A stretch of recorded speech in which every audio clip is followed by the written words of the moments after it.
All right, hello everybody. Welcome to day 3 of Intro to Coding Live. We're going to pick up where we left off yesterday, covering functions and just kind of getting that under our belt, and then start and exploring a little bit deeper into that. Does everybody remember how to start their code space? We'll go ahead and get those fired up right now. So we'll be going to the functions section of lesson 2.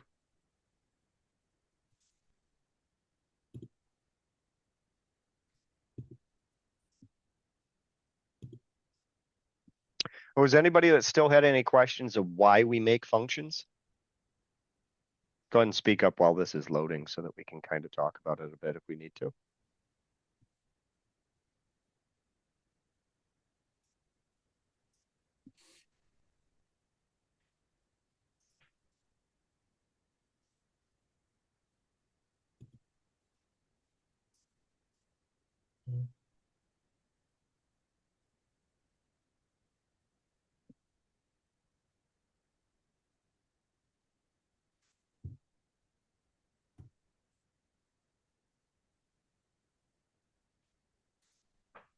Mine does not want to load. Okay. I You're not tried. running into network issues again, are No. you? I tried to close out of it and start it up again.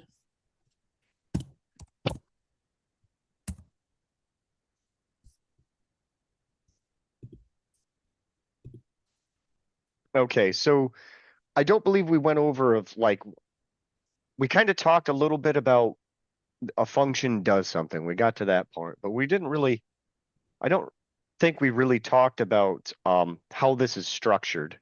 Some of the key pieces are one of the main things that shows that indicates that we're creating or defining a function is the DEF keyword, which is short for define. Then what comes next is our function name. And if we're looking for parameters, which are effectively its input that we're sending into the function. So we would add those inside parentheses right after the name of the name that we're calling our function. You separate each one with a comma.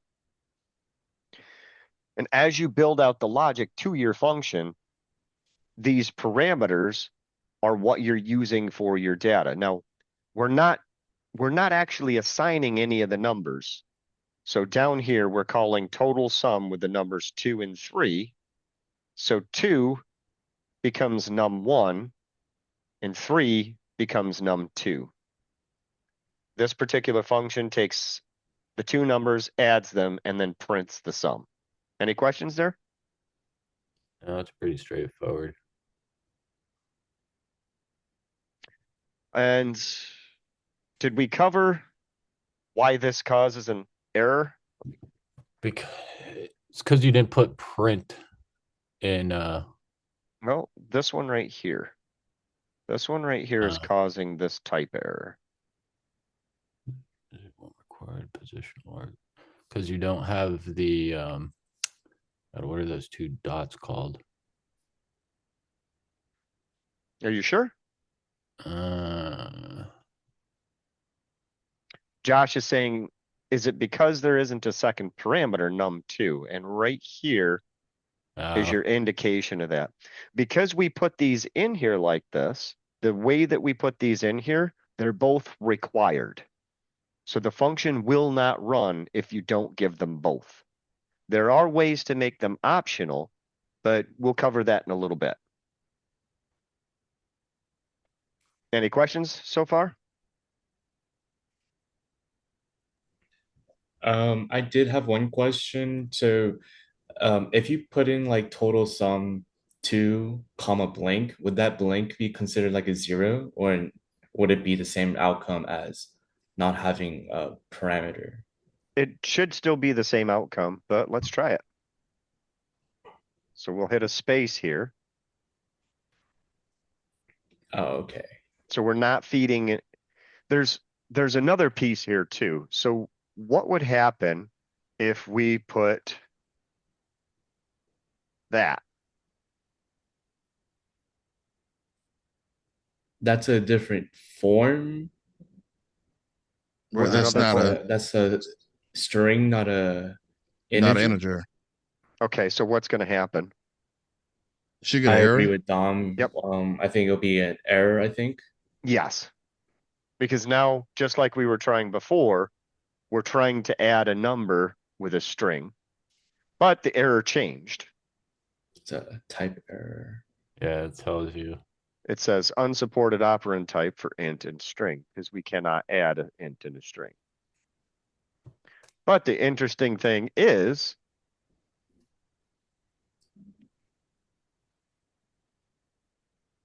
what do you think is going to happen here? Huh. Would they put the two strings together? So it'd be 2, 3. Well, I think it would run it. I don't think it'd throw an error. okay. Or Yep, Dominic's got it. The spelled out 2, yeah, it'll be 3. spelled out 2, 3. Yeah. Yeah. Because instead of adding numbers, we turned it into concatenation. So it can get tricky that way. This is where things can come up with unintended results.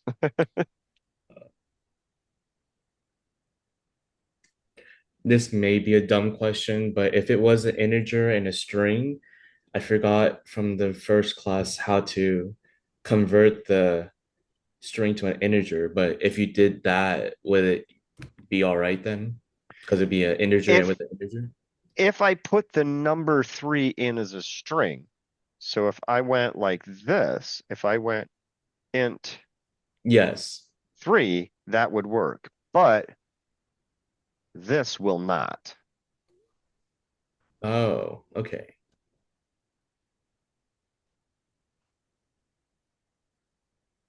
Because this, the spelled out word 3, doesn't translate literally into a number according to the computer.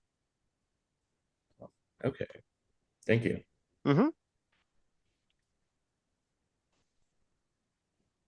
That's kind of a trick right there. Okay, so we talked a little bit about returning, and I know when we were doing the example over here, we have the return right here.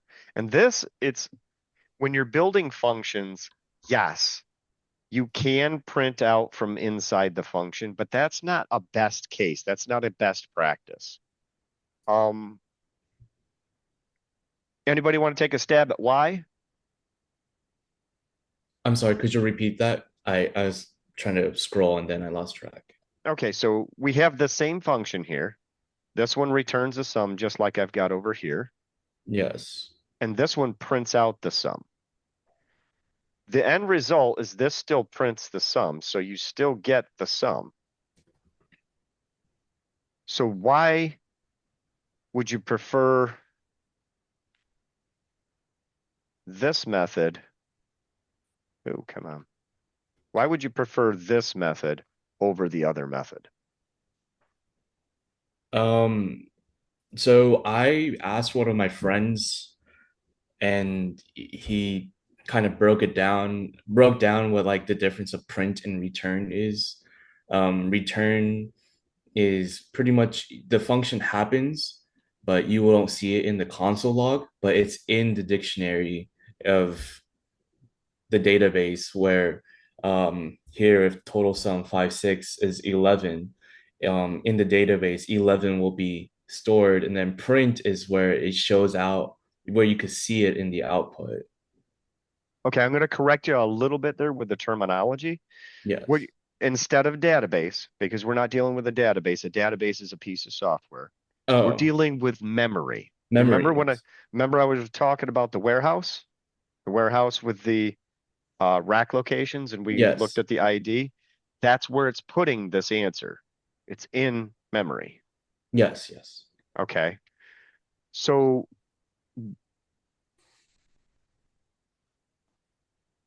okay, and Andre is Andre put in chat, is it because print tells you to print the sum while return would give you the mathematical process to the function? You're getting on the right track.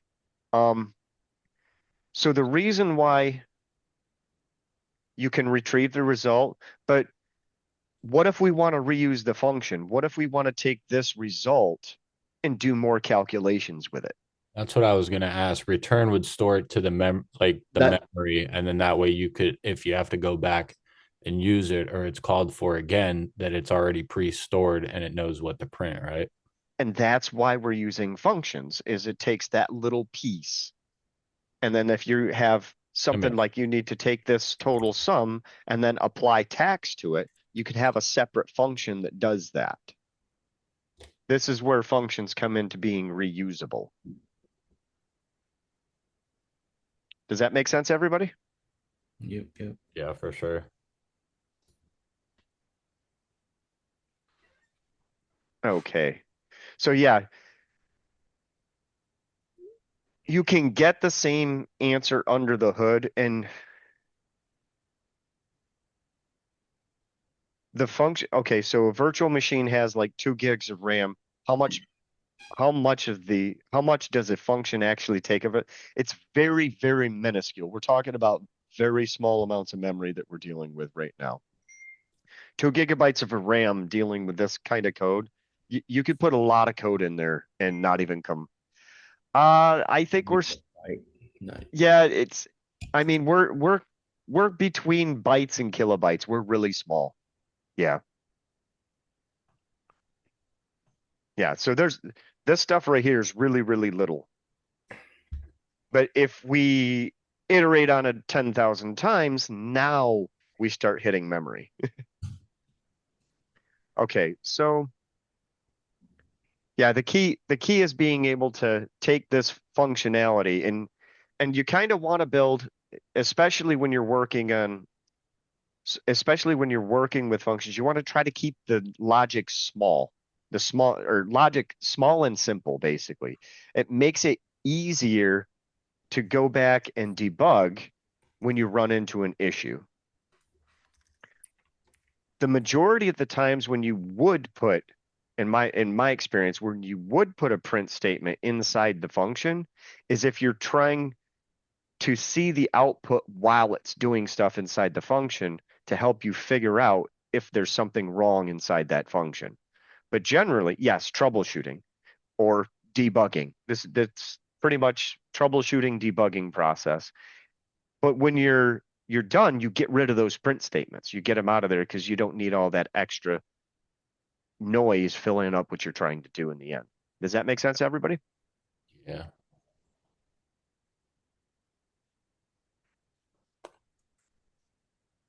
Okay, so here they're going through the capitalize method that we used before, or that we saw with the string, and they're building a function around that.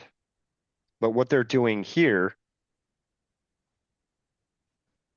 you remember how strings were immutable, right? Yep. So we can't actually change the string. So what they're doing is they're taking the first character from the parameter target name, and they're changing that to uppercase. And then you remember the splicing, they're taking the rest of the string and concatenating it to the capitalized letter. And here you see they're returning it. Does that make sense? I'm a little lost. Okay. We'll run here. And this doesn't, now it's not capitalizing both. That's not what we told it to do. So step by step, the first place that we're actually calling is here. This is the first place where we're doing something. So you have to understand that when you're defining the function, it's not actually running it. It's a template. So our first actual where we're actually doing something is when print calls this function. So print understands that we have a declared function. So we're going to take this argument and pass it into this function. So now target name becomes Roger De La Garza. This Okay. target name, you see it's colored orange here. This is where we're actually working with that parameter to do something with it. So this first section, we're taking the 0 index of the string target name. Oops. And we're calling the string method, because it's a string, we're calling the upper method for that. So this should capitalize the first letter of any string sent to it. Does that make sense? Yeah, but then We're storing it in the capitalized letter variable. We're storing that capital letter there. okay. So now we get to this next variable formatted name, and we take that capitalized letter and we take everything from index 1 and after, and we concatenate it to get this result right here. Okay. Clear as mud? Yeah, I get it. I just have to Okay. like pay attention to the process a little bit more. Yeah, But and I understand it as you're going through it. it always takes stepping through. So when you're looking at these things, go through it. It takes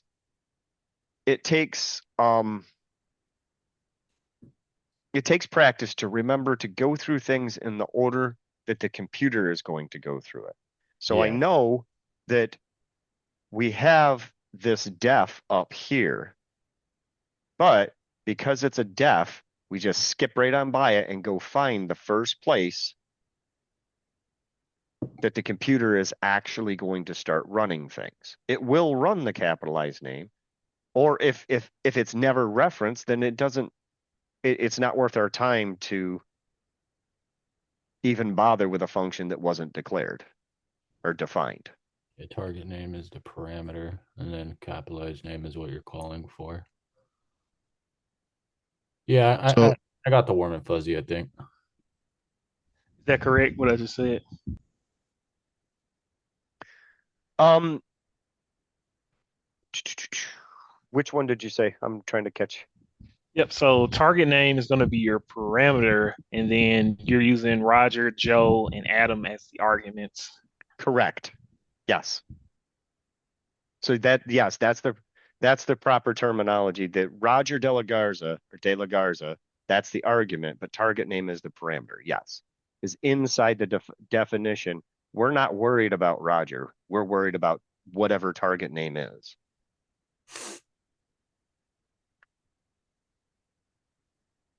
Is that basically what you're saying right there? So I got it right? Yeah, I'm Okay. basically that's basically what I'm saying. Because like yesterday, target name is basically just a placeholder, and when you call the function, you're actually passing the argument.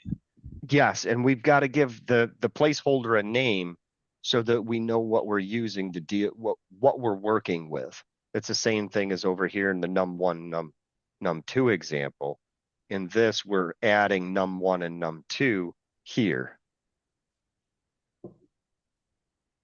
But up top where the parentheses are, we need to tell the interpreter that total sum needs two.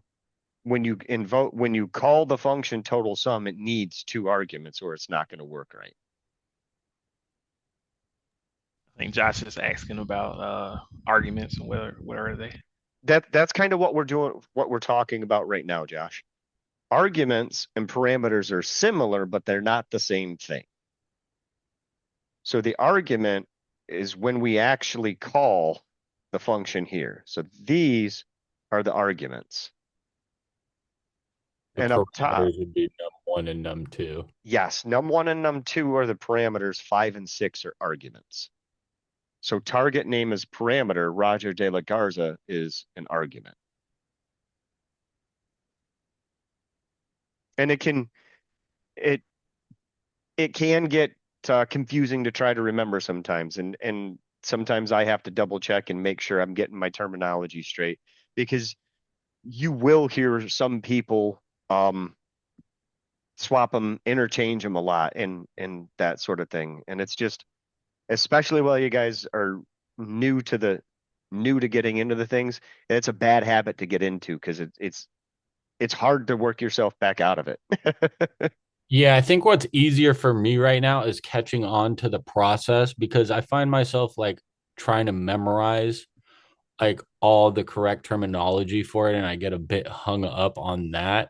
So that's kind of where I'm at with it. But I understand the process that you're hmm taking with this and like As parameters and arguments as you like go through it.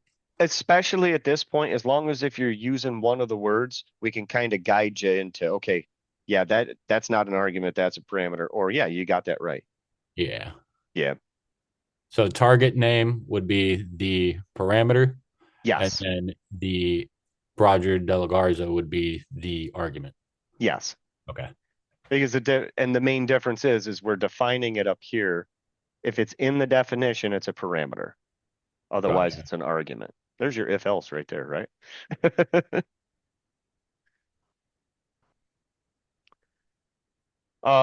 And then they do something similar with building a customized find function.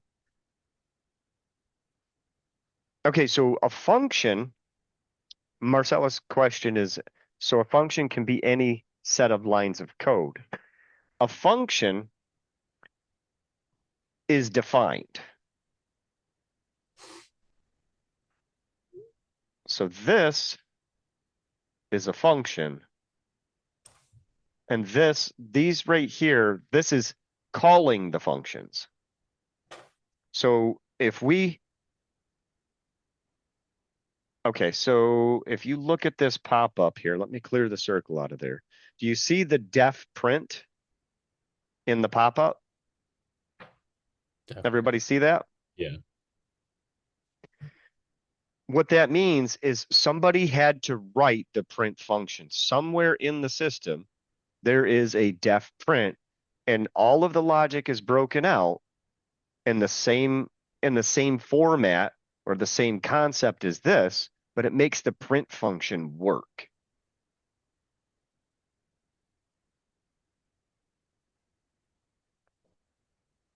Does that help, Marcellus, or did I confuse you more?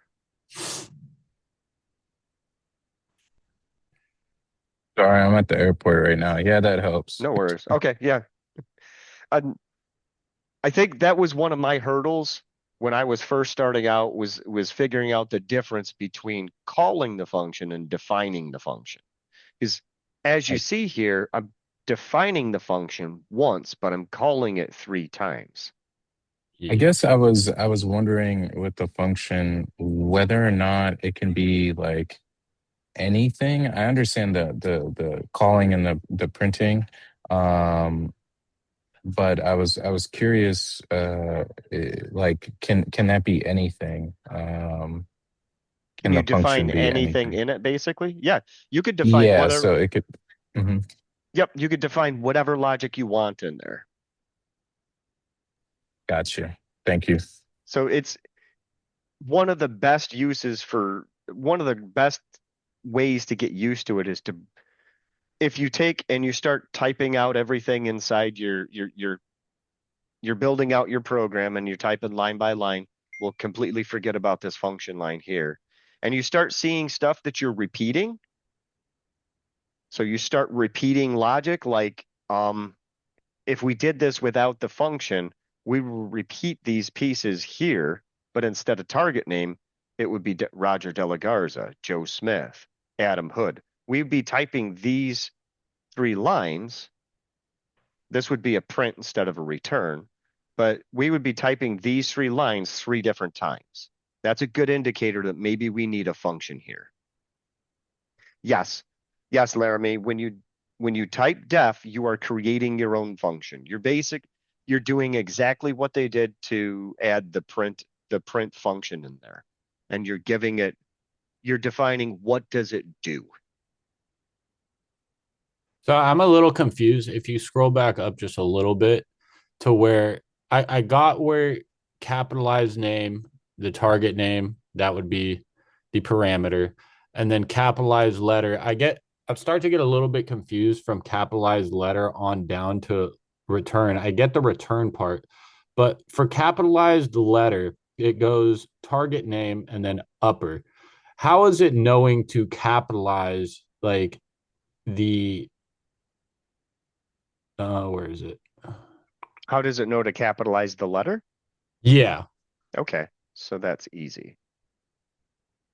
it's zero. So So zero is oh 0 is the it's letter that we're calling. yeah, because in the index, zero would be the first Right. letter. So if we didn't put 0 in there, what would it do? It would capitalize the whole thing. Yes, it would capitalize every letter in Roger De La Garza. Okay. Okay, Yeah. I get that. And then the upper part is for what? The upper is a string method. So remember how we could pull the help on that. If we go help,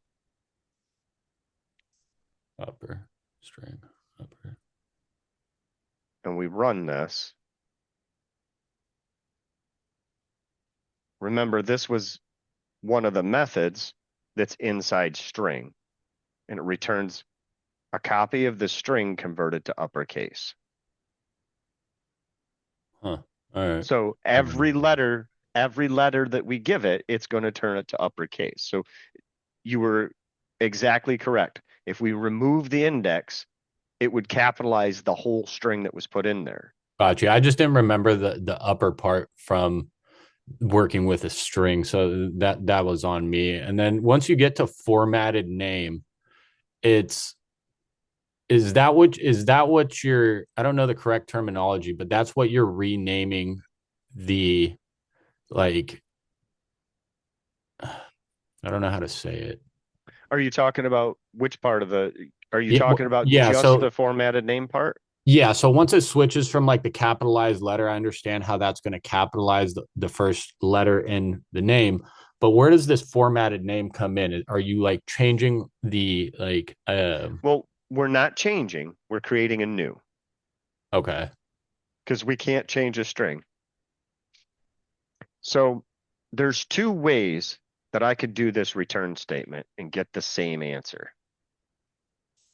I could also go and get rid of all of the variables and Yeah, do, that's the terminology I was after, the variable. So basically you're yes. just renaming that variable to have it be Roger De La Garza's name capitalized the first letter.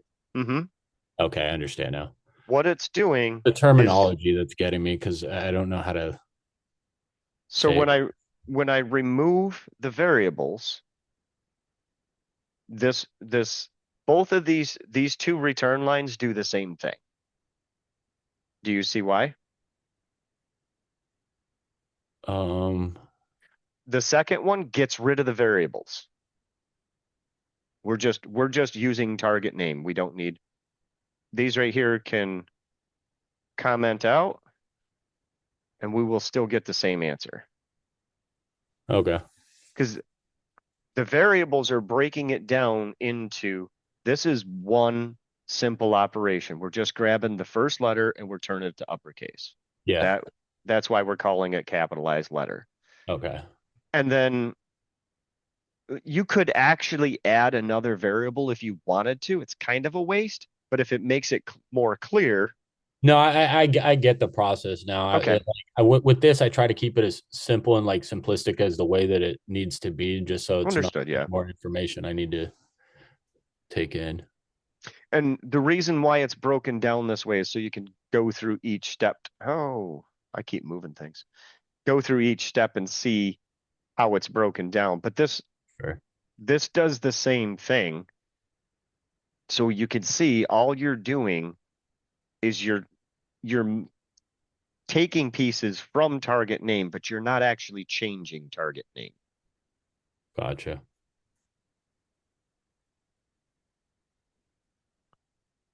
Let's see here. Is that helpful? Yeah, for sure. Okay, good, good. So with that, the last return option that you just deleted, you would get the same. Yes. Understood. I got Because what I did was I took everything that's doing, what I did was I took this part everything that you've already declared, and that would be because returned. I took this part because that's what capitalized letter means. And then I took this part Yeah, because that's what capitalized letter plus target name makes formatted name. But I if I got just bump both of these down, it still does the same thing. And this is where I was talking about. There's more than one way to do it. I gotcha. Okay. Dominic, are you talking about the title method from string? I see you asking a question about title in chat.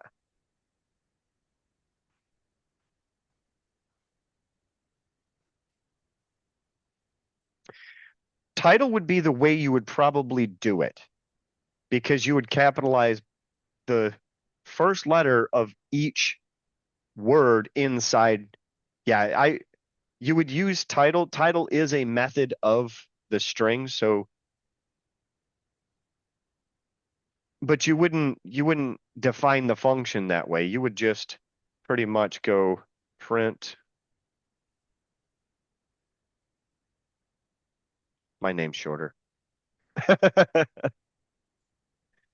Dot title.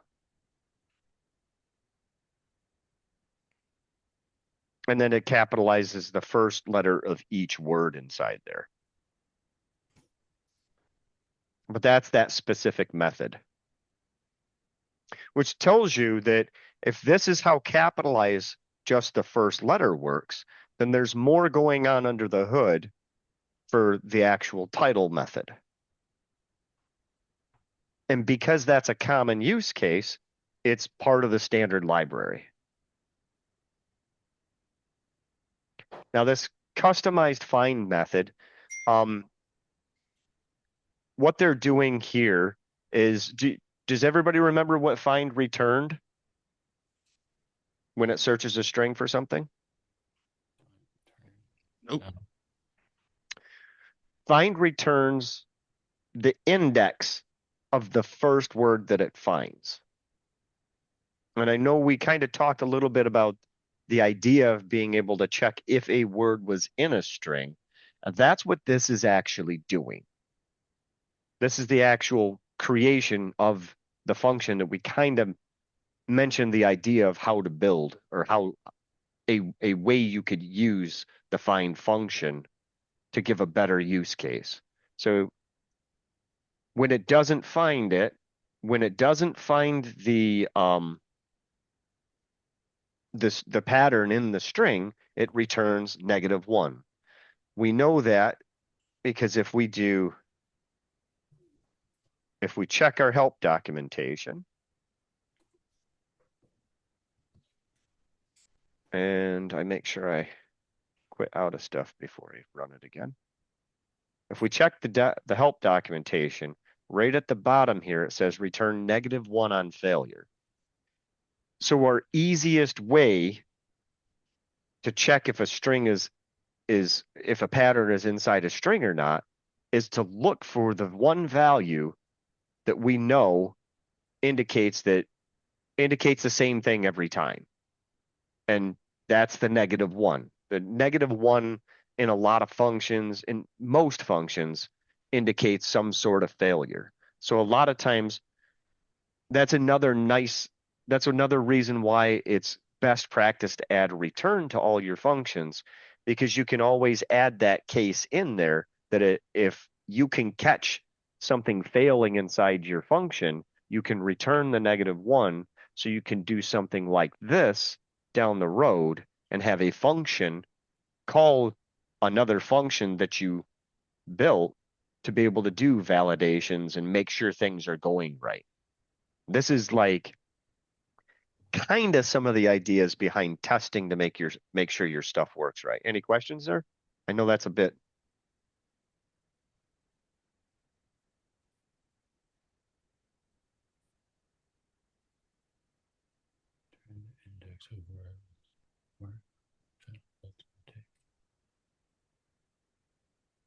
I don't want to say I'm a little confused on it, but I'm a little confused. I got what the one does, but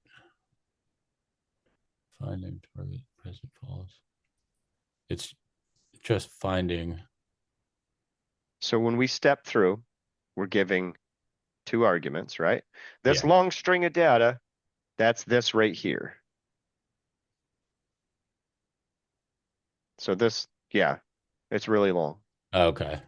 Okay, so that is our second argument, which turns into our input parameter. Tracking? Yeah. This, Roger de la Garza, turns into target name.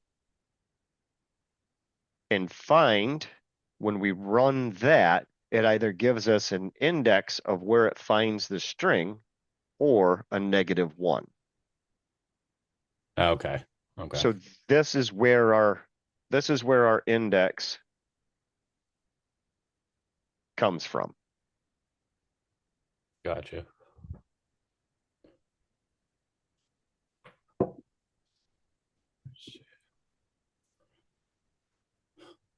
No, complete. So if we go, these are all true, so let's misspell Roger's name, and you can see. Now the first one returned back is false. We can also, remember I said we could add prints to see what's going on. So let's print an F string.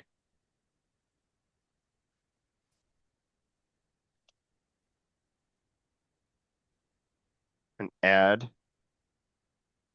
this print in here to see the process in action. Does that help there?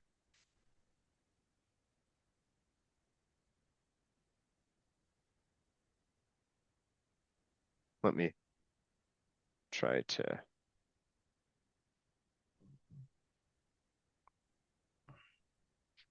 And this is one of those places where you would add these print statements in to help make sure that your logic is actually tracking right, the way that you're understanding it. So like if I tried to write this logic differently, I might throw some of these print statements in here to see if it's trying to do the things that I expect it to do.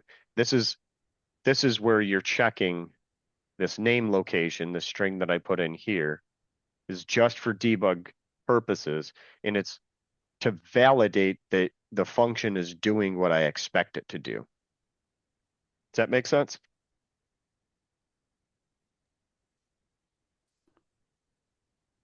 Now you did say we would be using functions a lot, right? Functions are kind of a cornerstone of when you're programming, and it's not just Python. And that's why it's good to get used to doing small functions and just when you breaking the logic out into small functions. But a Okay. lot of times you'll start in this method right here.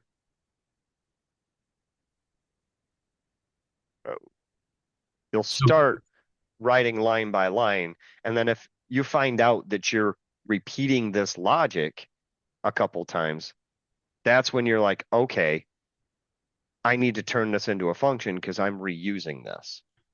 So correct me if I'm wrong. Technically, you're just finding where Roger Delgarza's name is at in that long string of data Mhm. by using. Okay, I see. All By right. using the find method as string, right? Yeah. Okay. Yep. Okay.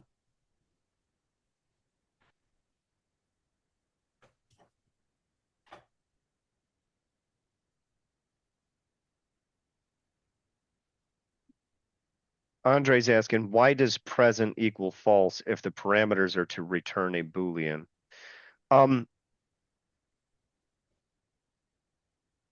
Do you mean in this section right here?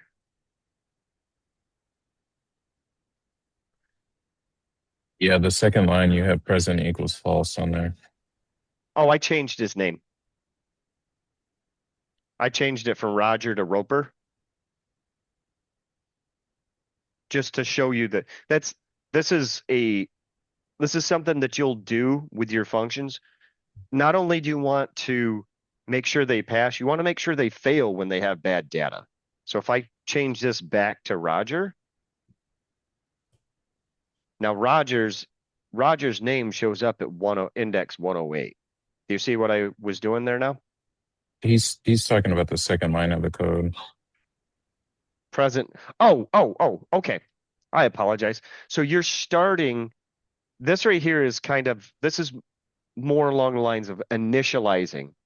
You're going to I get it. You're going to assume failure. Is it necessary? Not really, because it's not used anywhere. And that's the reason why this is in here. Yes, it still works if you take it out. I believe there was probably a different, my bet is,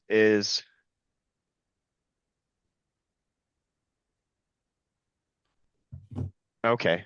So if I go through and do this, I see a different pattern that they may have been going for.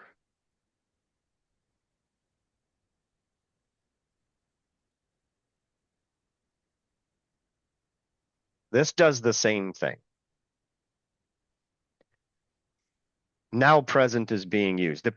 That line was not doing anything. Oh, that line was not doing anything before. So what it looks like is originally it was a mixture of patterns. So when I was talking about assuming failure first, I initially set present at false, and then only my conditional becomes easier now because now I don't need an else. Does that make sense?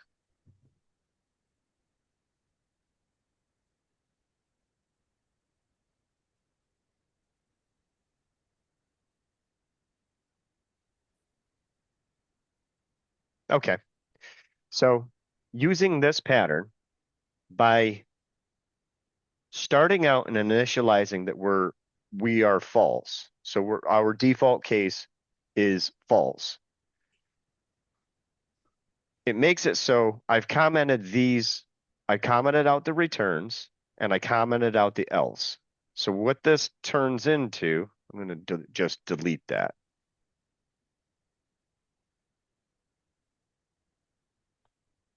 What this turns into is we only need to do one check. And the only thing we need to know is if it has a -1. We were doing the same thing before, but we had an else clause in there. And by starting it out, this is basically called a pattern. So these are patterns like this are basically practices that you can pick between which feels easier to you. And you usually what kind of just makes more sense to you by logically walking through it. To me,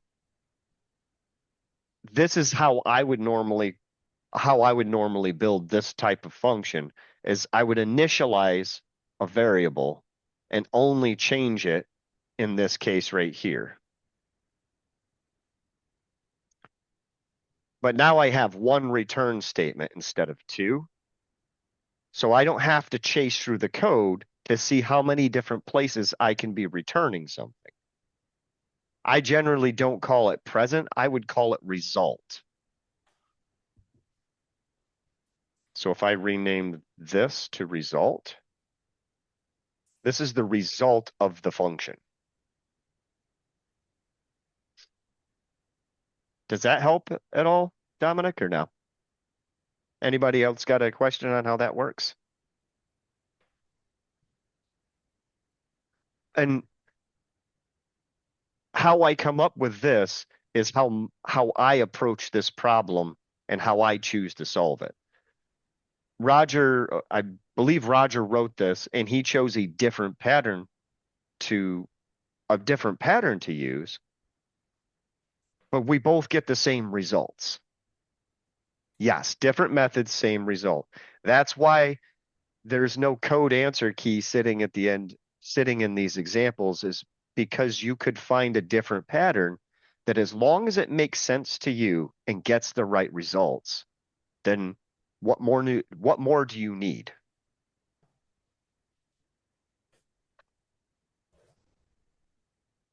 Any questions?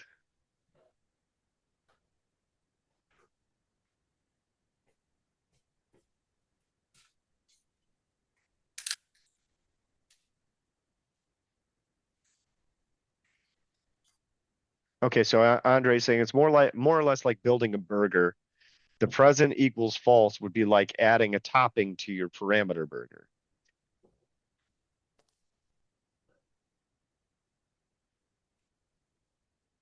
I guess I need you to come that. Yeah, I think you need to put that into. I think I need to understand your frame of thought there to see what we're looking at here.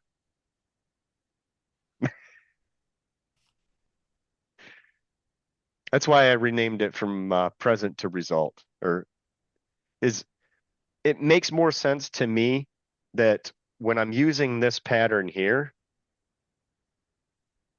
that's usually like result kind of communicates to me, okay, I'm initializing the result of the function. So this is going to be the return result if whatever's happening below doesn't affect the result.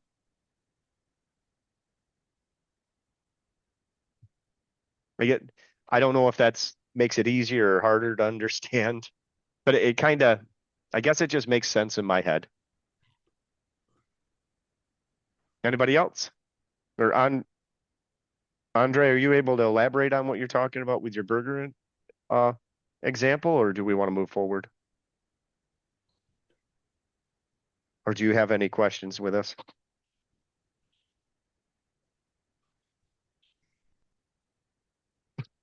I don't like false burgers.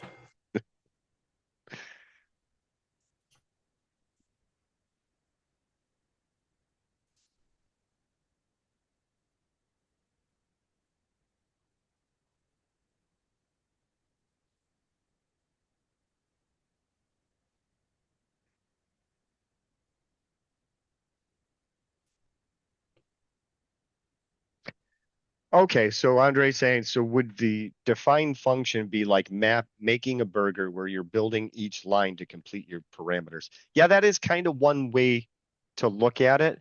Like the function's not complete without all of this logic. Um,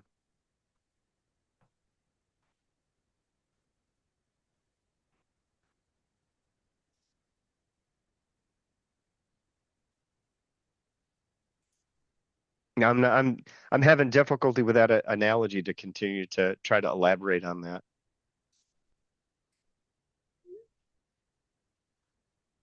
But we are at 7:55, so I'm going to. Okay, so now that we've got the basics on the functions, we're going to step into a concept called function scope. So scope is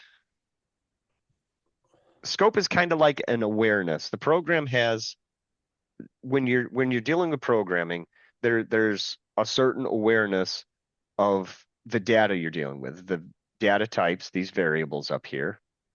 These are what's called global scope.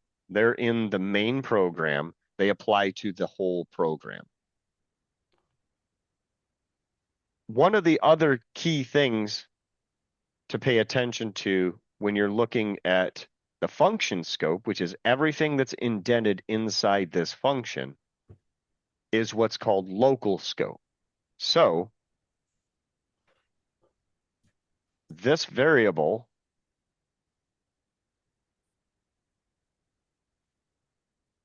is accessed wrong.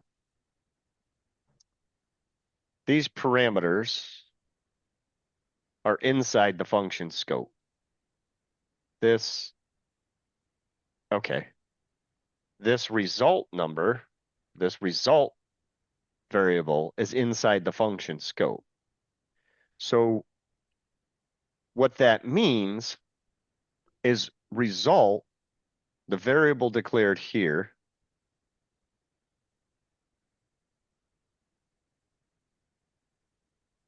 only exists inside the function. So we cannot access the data that's inside that directly. We cannot, if we try to print result,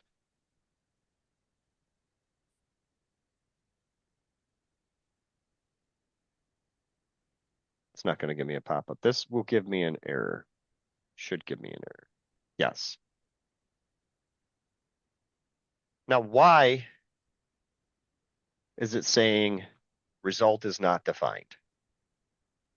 I went over that really quick. You're not in the function. It's only defined within the function. So you're trying to call it globally. Well, I'm sorry. You're trying to use that variable globally. Yes. I'm trying to use it outside of the function scope when I never declared it outside, when I never gave the program access to it. It's a little bit misleading because you see random number is here and they access it inside the function. Why doesn't that break it?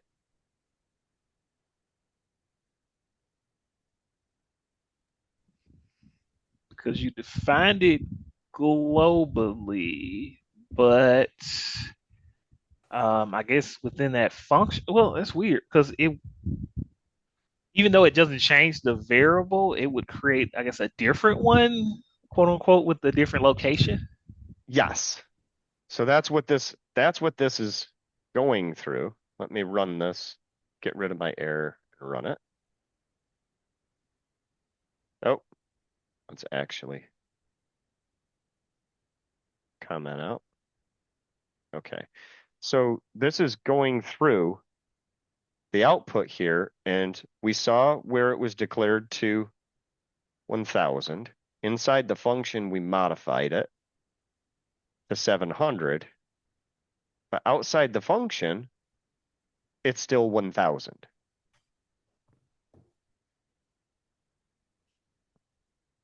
Because we only modified it in the scope of the function. We didn't return it. We didn't send any, we never gave the rest of the program access to that new number. Does that kind of make sense? Or does that convolute things a little more? This one can be tricky, so I do understand. Yeah, this is way difficult for me right now.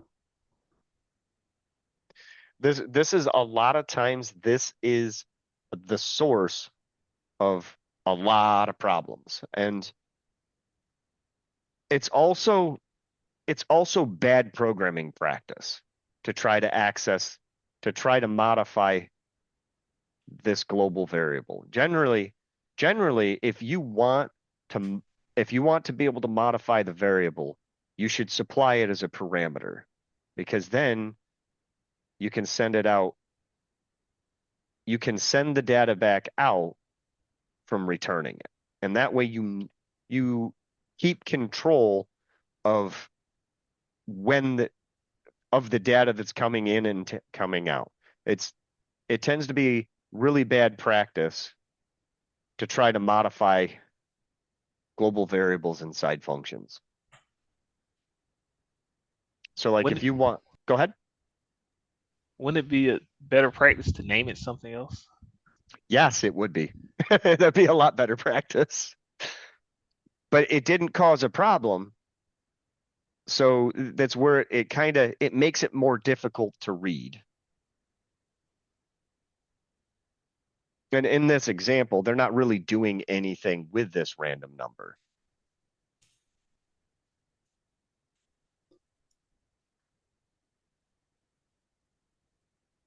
I believe, was there a global keyword?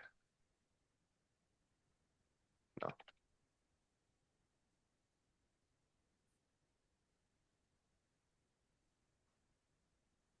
No.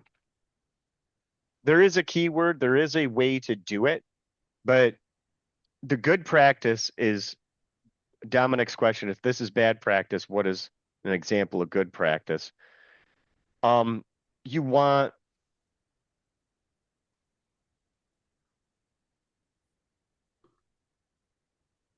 you would add the parameter for the random number that you would be passing through the function to modify.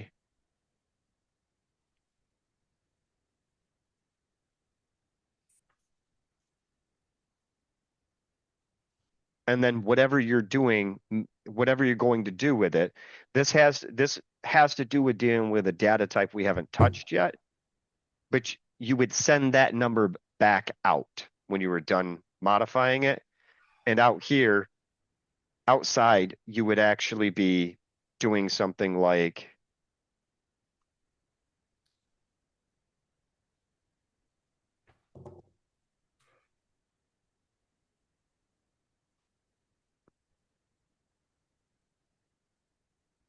I'm just going to put,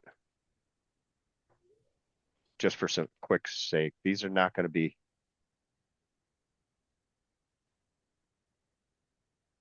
they're not going to be accurate. It's going to give me errors if I try running it. But does that make sense right there?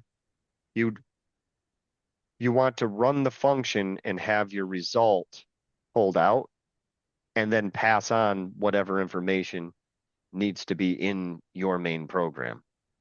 There's other concepts. There's other concepts that I don't believe that we're going to hit on in this course. We may, but we can always talk about it during Q&A and stuff like that. But there is a way to pull multiple values out of a return. So if I wanted whatever this result is going to be and this random number, there is a way to send both of those numbers out. DJ, when you're typically like starting out, is this like pretty difficult to like pick up this concept? The scope, yes. Okay. A lot of my lessons in scope has been messing it up myself Okay. and then having to trace through it and look at things. And that's where I've gotten into the personal habit of just don't play with the variables inside the function. If you need data inside the function, pass it in as an argument or, use it as a parameter. And where that's also helpful is another programmer should be able to just look at this line and know what you need to make this function work. But this is hidden in there. So if this number, for some reason, wasn't defined, this is going to be the start of it, and it's going to operate fine. I know that's it's going to look like it operates fine, but it's not going to do what you intend it to. That's called a logic error. Okay. Logic errors are some of the most difficult to find because when you were writing it, it made sense in your head. So you got to go through and check your own thinking. That's why logic errors are difficult. Gotcha. Okay.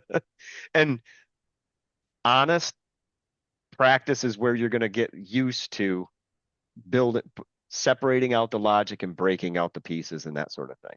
Yeah, because I'm just having a little bit of a problem like grasping the concept of this one. Like all the other stuff, I've got the warm and fuzzy on, but this is just going over my head for some reason. I was thinking about a possible analogy, so I'm going to try this one. Okay. Scope is kind of like Motor Pool Monday Sure. when you got to go out and do PMCS on the vehicles and that sort of thing. You do operator level PMCS, and then when you're done with your operator level PMCS, you send it over to the mechanics, or the mechanics come out, however your motor pool operates, to do Close their the 20 disc. level. Well, to do their 20 level checks. I'm thinking like maybe it's annual service checks or quarterly or something that the mechanics have to worry about, but that's not in our scope as operators to Yeah. handle. Okay.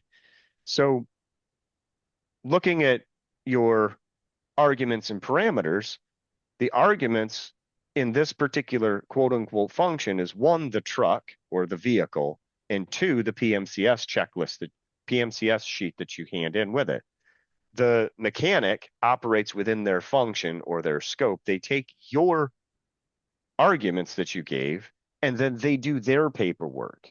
Okay. Mhm. But when you get the vehicle back, you don't get their paperwork. That's in their scope.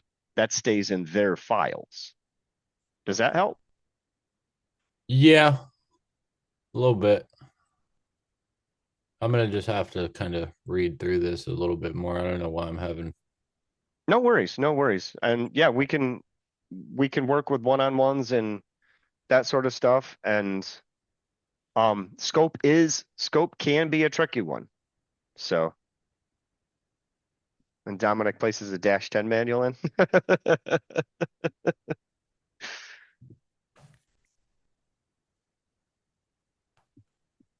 Okay, so yeah, they have okay, and they do break out a few more pieces. Okay, here you go. See this X, we were talking about that earlier. This X is a local variable from inside my function, and that's why this is not defined. It's because we're trying to access it outside. I know we covered that a little bit, right? It's easier to understand when we're not using the same variable name in two different spots. And that's why it's bad practice.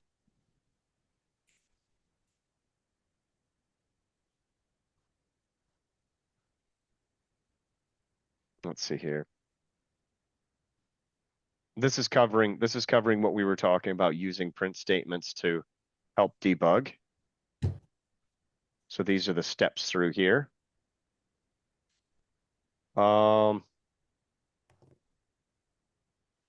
That's effectively it. So we can do some more questions and clarification pieces on scope if you guys want to. What do you guys want?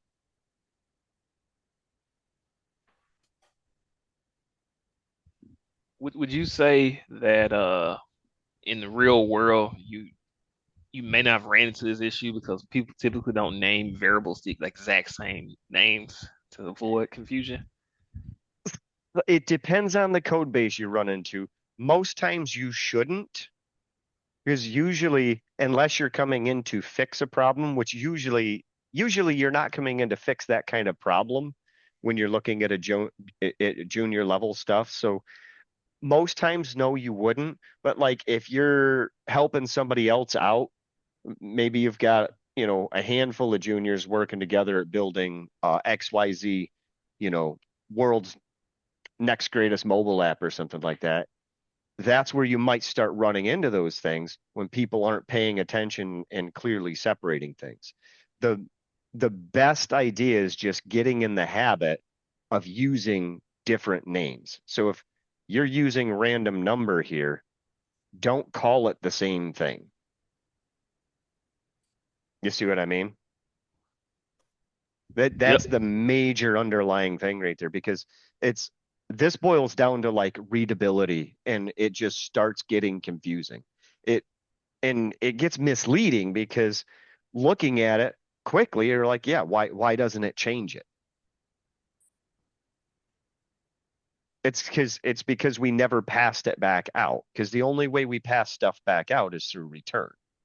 There is another keyword that allows to do it, but that's other code techniques that we're not going to cover in this course. So your best rule of thumb, especially being new, is just don't mess with that.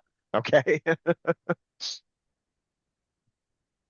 Kind of like when I was accessing the memory addresses to show you that the one string variable was still there. You're not actually supposed to do that in Python.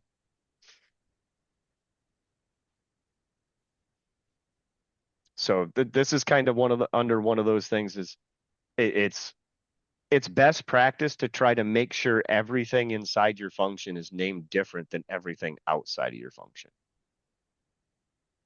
And a lot of times you could even with this result, you could Well, don't name anything inside your function the same name as something outside of the function. But if I had another function here,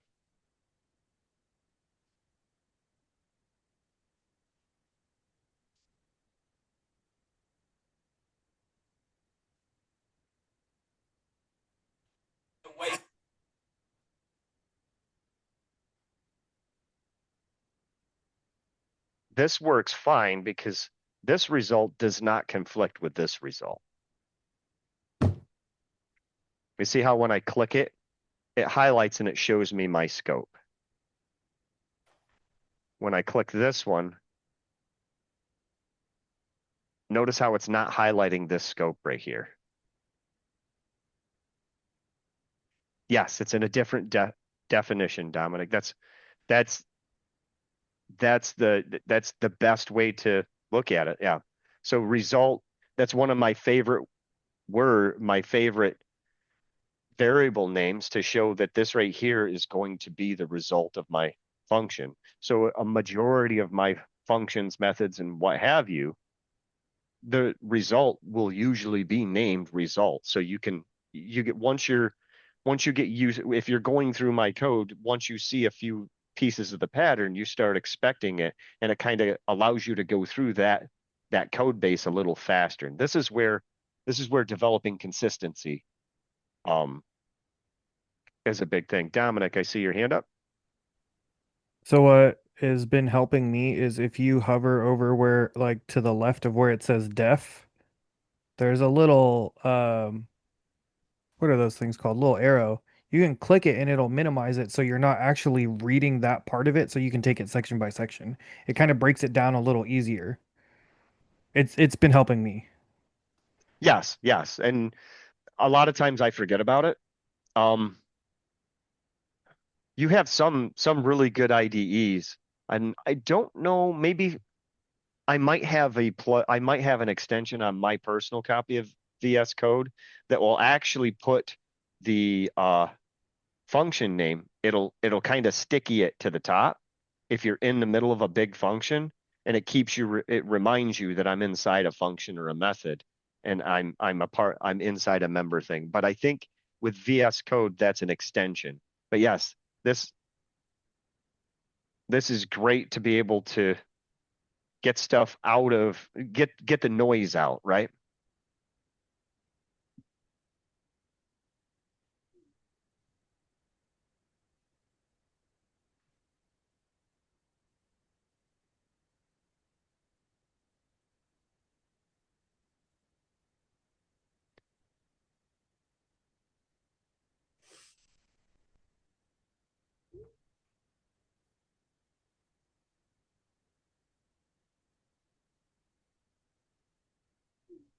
So Andre's asking, for us, we see lines 1 through 15 of code in a snippet, but in the field, how far along would some of these functions be in the script? For example, would the function scope be placed at the top of the script, or would we need to understand how to locate these lines to debug them? So that's kind of what I was getting at with some of the differences between some of these editors. If you're currently inside a function with some editors, it would take this line and it would sticky it. So the rest of this code would be, I don't know if you can visualize that, kind of picture right up here as I'm scrolling through. Imagine this top line being stuck right above that line as I'm going through the code until I hit another function. There's extensions that help with that. Offhand, I can't remember any of them in particular. I know it's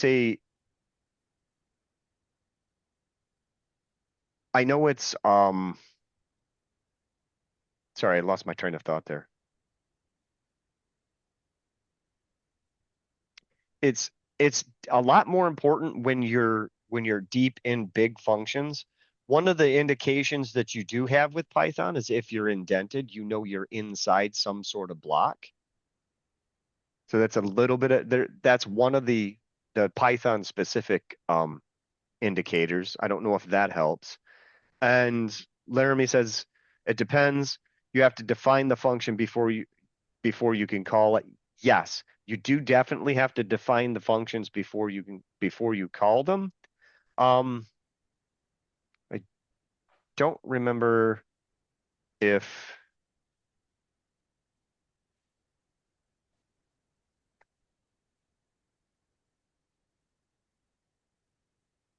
come on, give me the And that was more to follow up. I think Andre asked like, how far into the script will you see the functions? And that's what I was saying. You have to like define it first, and then it's going to be called somewhere it's later on. it's always that's it's always best practice to try to define the stuff at the top, or I always follow the habit of trying to define the things at the top to be able to call them. Um, some programming languages you have to. It forces you to define everything, and then you can call it later. I couldn't remember if Python was specific on that, but I can't get the the web UI isn't giving me a nice pop-up for that. Actually, let me just copy the code. So let's copy the code.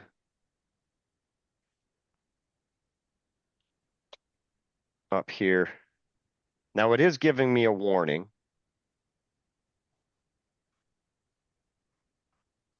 But the code is running. Now, let me get rid of that line. I'd suspect that this isn't a best practice when especially dealing with Python, is trying to call it before we defined it. And guessing that might be what it's trying to indicate here, but I'm not getting the tooltip to give you an idea of what the warning is. Is that helpful? Yep. Okay. All right.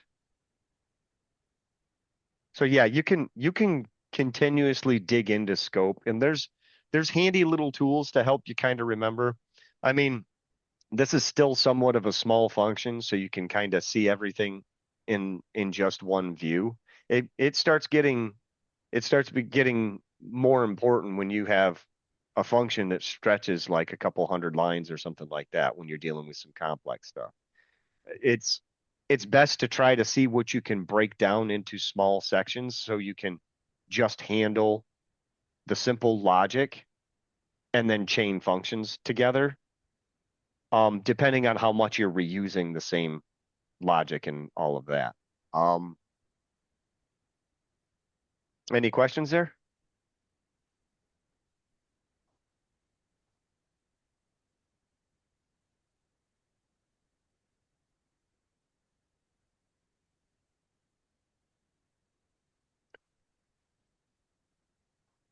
So we could take a 5 or 10 minute break if you guys want to before we step into the next section.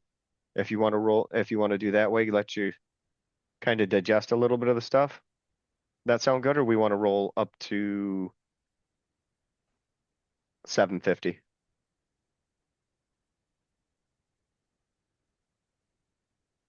Thumbs up if we want to take a break, thumbs down if we want to roll to 750.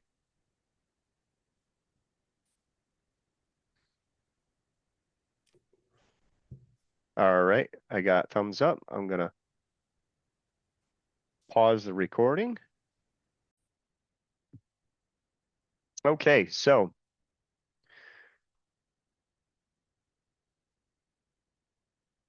our next section, the content for day 3, is ordered data structures inside Python. Ordered data structures, I see they're called sequence. They can also be called sequences. I know we mentioned lists a little bit, and when we're looking at lists, we can kind of think about what we already know about strings. So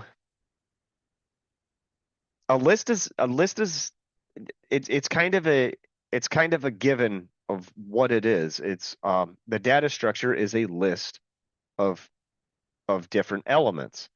So you have this list equals 1, 2, 3, 4, 5. That is a list that contains 5 integers inside this collection.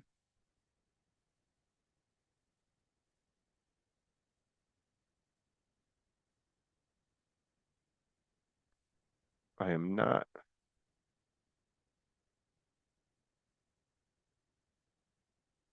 Okay. So this is showing how you can declare a list. This is declaring an empty list. And then here we are declaring a list with the 5 elements. Every element inside a list is separated by a comma. And I believe you can mix data types inside a list. Let's double check and confirm that.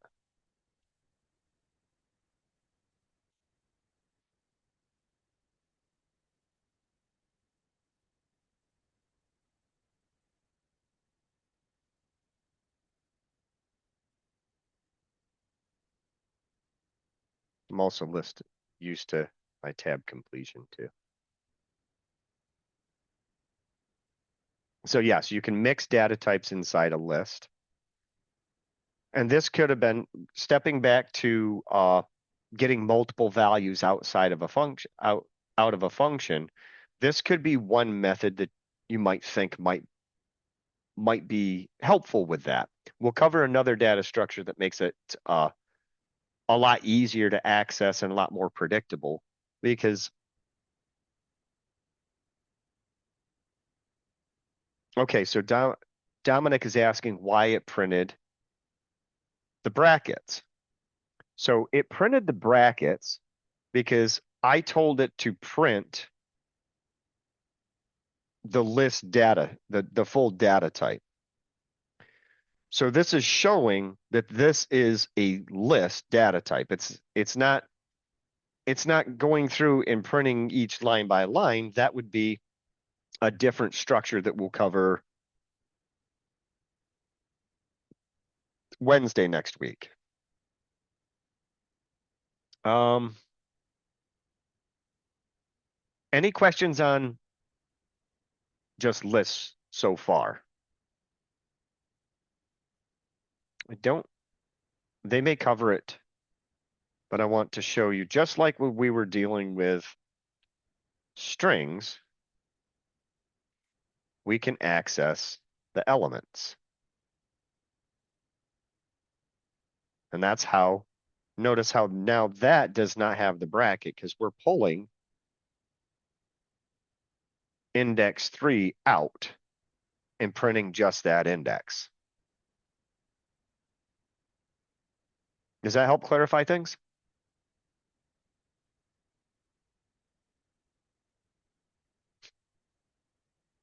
Okay, so I believe, let's see here. Yes, we can also split lists, and that's covered down later, where you can actually pull pieces of the list. And there's a lot of functions that you can pull from what we've already seen in strings, or a lot of methods that we can pull from strings that kind of works similarly here. You can also access your negative indexes. So by accessing -1, I still get the last index. -2, and so on. You can put lists inside a list, and that's where it can get kind of tricky to visualize. Inception. um this is okay. So the way that this works right here is, remember we said we could put other data types inside lists. So what we have here, if I print if I print, yes, the last element, this is going to give me another list.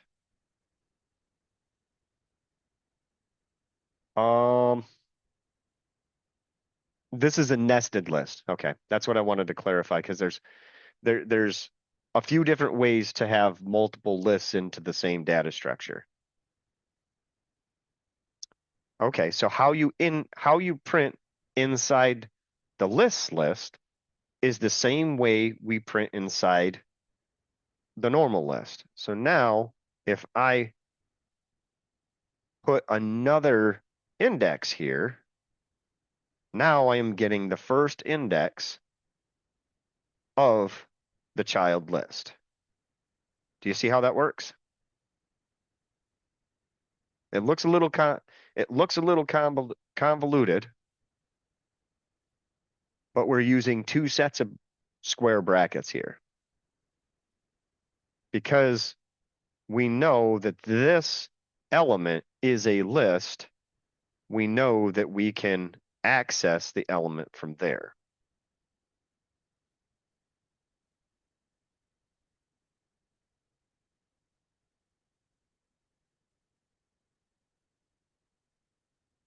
How do you mean by it's like directories inside Windows?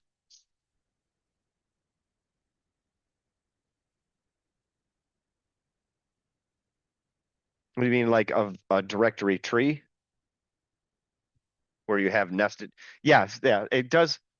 Yeah, that is a good way to think about it. So this is your parent folder or parent directory, and this is your subdirectory inside of that, which contains your elements, or in the directories example, that would be 3 files inside the directory. Is that effectively the analogy we're looking at here? Yes, you can continue nesting lists inside lists until you run into whatever the memory limits are.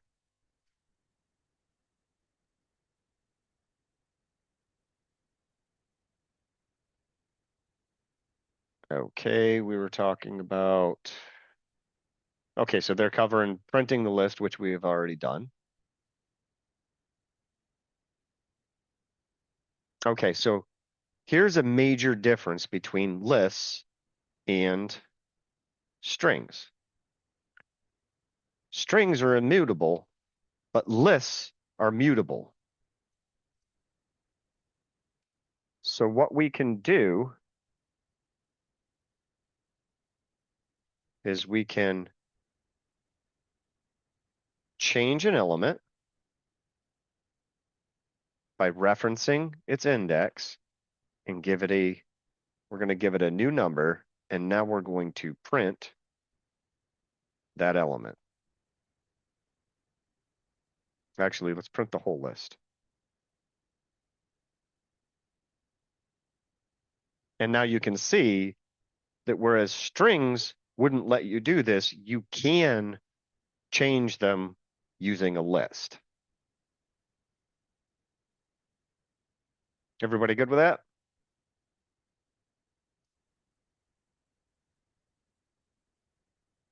Yes, you're right. You can nest a list until you're out of memory.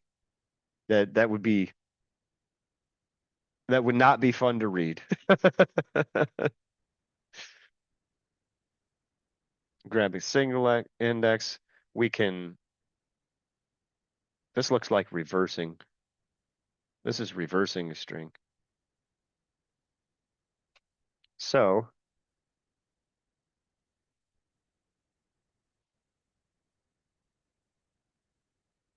just like we can reverse the string, we can reverse the list.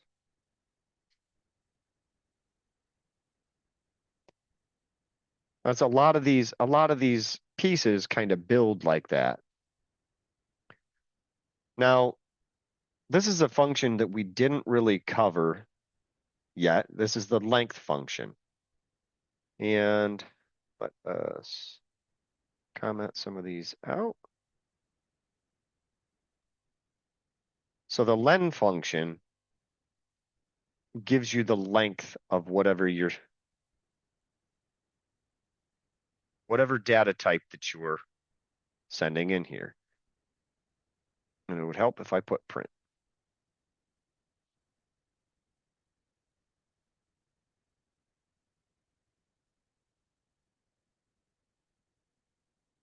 So now we know this is our list, and this is how we see how many elements there are.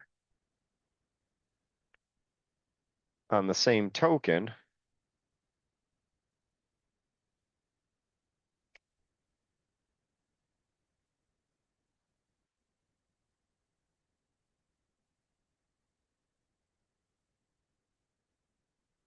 we can use the same length on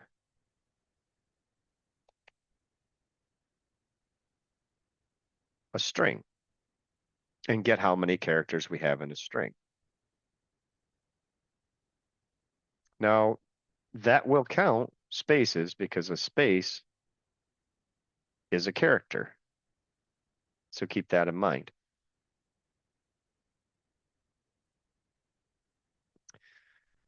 Let's have a few other methods that we don't have with strings where we can some methods that we can use to actually modify, add, and remove elements from the list. Any questions so far?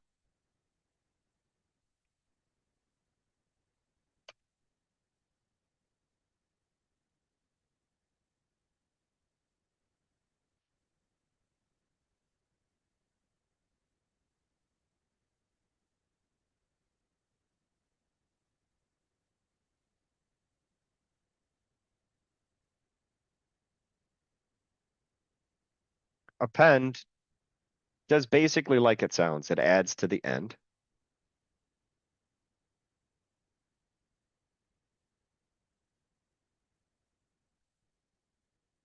This one right here, this extend, shows that the argument that you send needs to be an iterable. Now, a list is an iterable.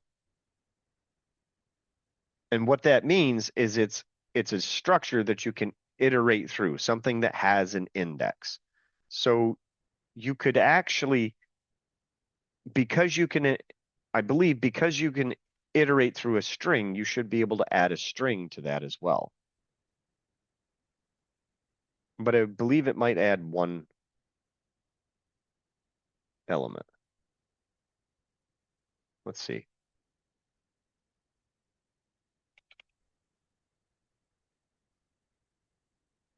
This is a method that I don't use that often.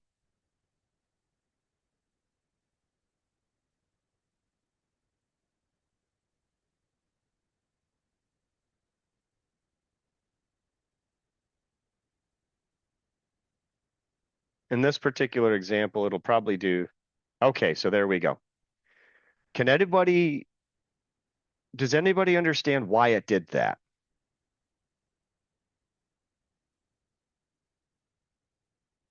Do you see what the result is here?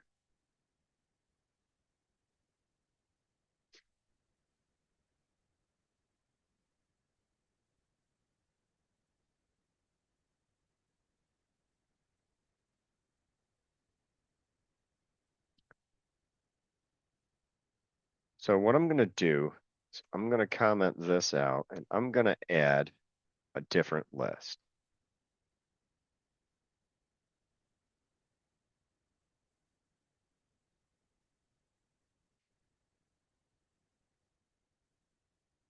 This might help clarify that. So what happens is it takes this new list that I put right here and it added each element of that list as an element, as a new element of my list. So can anybody take a shot at why I got a letter for each element in this list when I did that? So Andre says the iterable goes character by character. That's exactly correct. So when we were playing with the strings and we were accessing the strings with an index, what it's done is each one of it, the extend method goes through each index and adds that as a new element to my list. And because you can iterate character by character through the string, we get this big list of individual characters, including the spaces. Now, if we did this,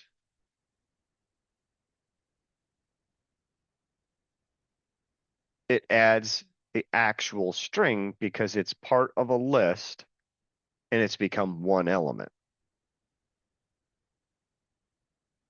Does everybody understand the difference on that? And it's okay if it's a bit complicated. Generally with extend, you're trying to just add two lists together. So if you've been processing one list with, you know, month names and another list of years for something else, or no, that's a bad example because that's if you're processing a set of if you're processing a set of numbers with one list and you're doing a different process with other numbers, and then you just combine them to be able to feed them into some other abstract data processing. It's not very often that I use extend, so it can be pretty difficult coming up with a good use case. I'll put that down as a note.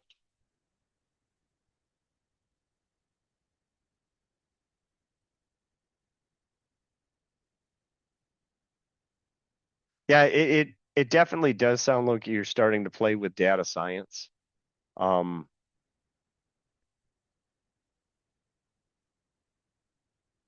Or if you got a list from some other data source and you wanted to add it to your own data source to be able to do more processing or what have you.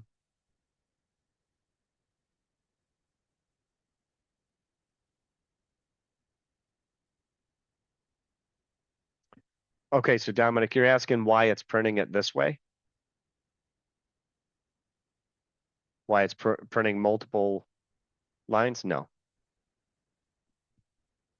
Or are you asking about why this prints all the elements from the list?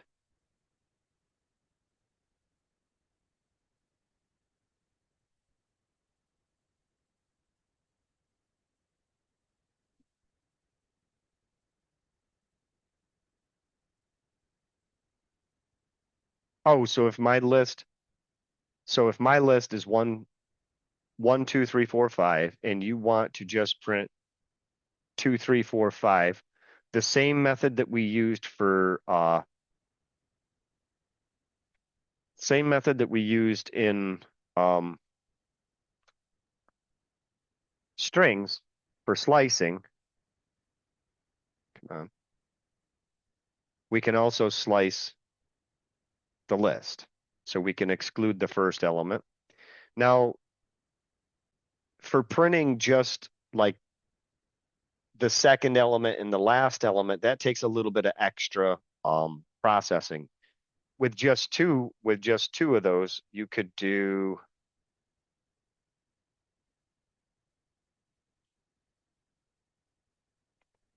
Let me double check, make sure that was the way.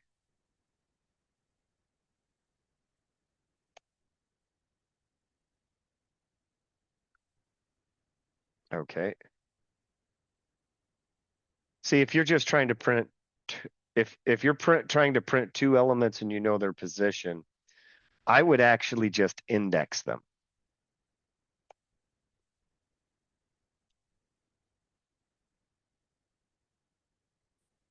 But printing them on the same line, you could. you could work with a function and loops and stuff like that to be able to iterate and find exactly what you're looking for. But that gets a little more complicated when you're cherry picking what you want through a list. That's a place where we would might try to build a function that would achieve that kind of goal. Does that help, Dominic?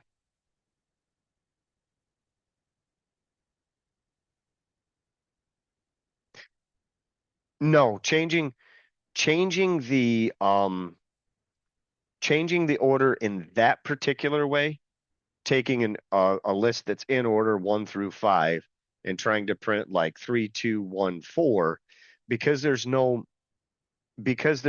easy order for that, then you would effectively go through and build a function or a loop, and with loops, and remember, loops we'll cover on Wednesday next week. That's how you would go through to kind of automate that kind of process. You could go through line by line and print each one of those elements if you wanted to, like when we were talking about the interpolated strings.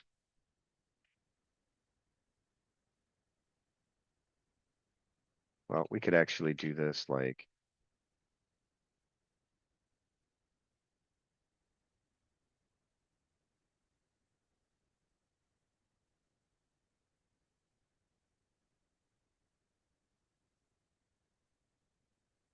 just as an example.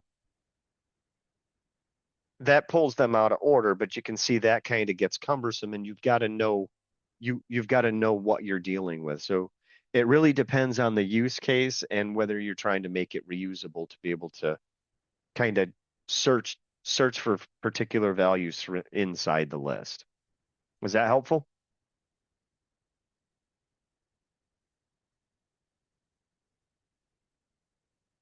Okay, here's ways that we can take things out of the list. Now, remove, as it says here, it removes the first instance. Well, we need to duplicate an instance here. So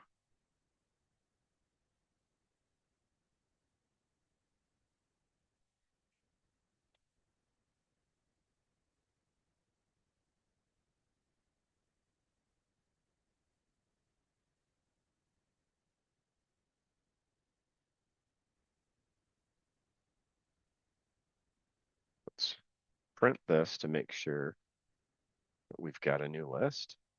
Oop.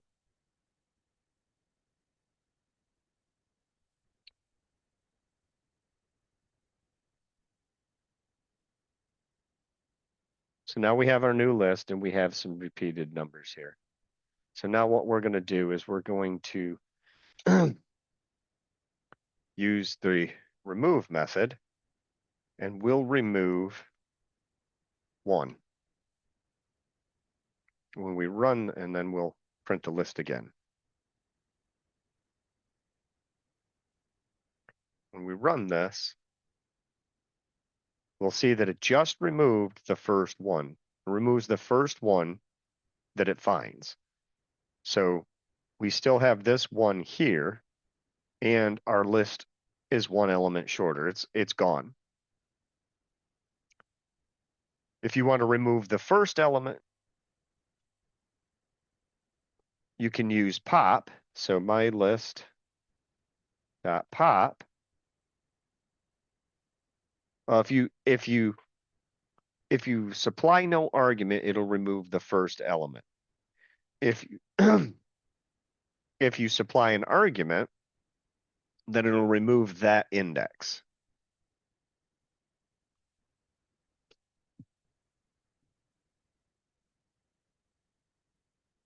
Any questions there? Everybody see how that works?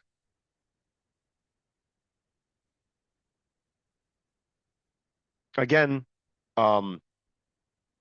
these are methods, and it's good to have and to know these are a thing.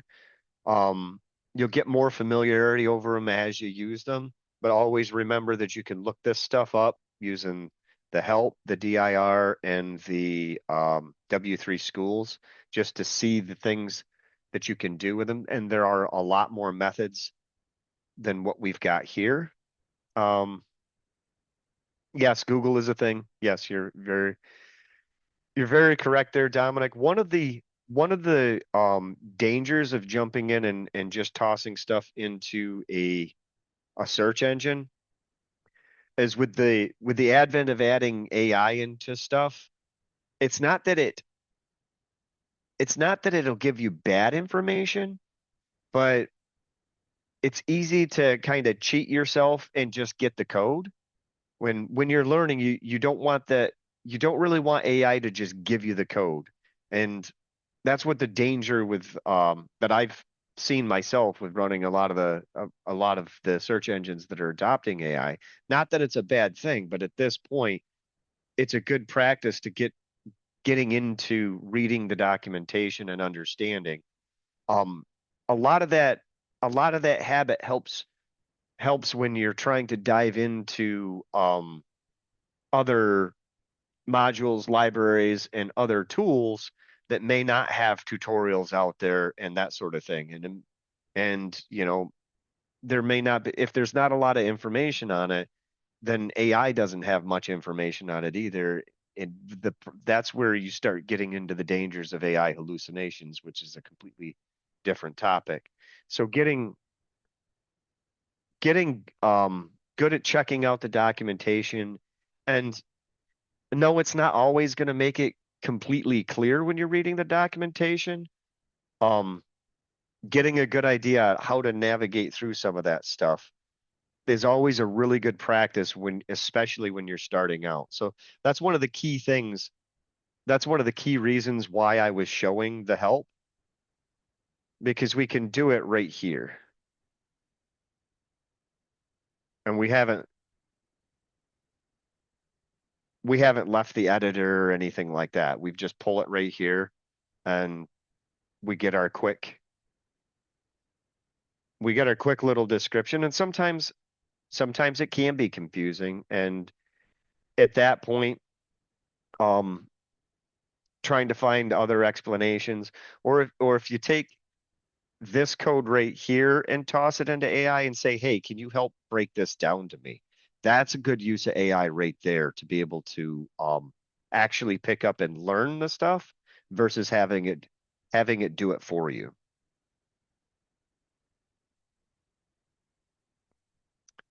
All right, so we've got remove, pop.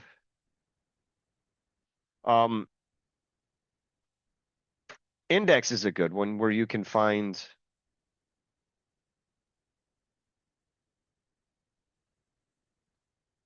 Okay, Andre says, does pop just help with verifying what character index you're removing instead of blindly deleting a character with remove, since it specifically targets the first instance of the character? So, no. Pop is lazy. It will take whatever instance you give it, and if you give it an instance that doesn't exist, I believe it'll give you an error. But let's try it.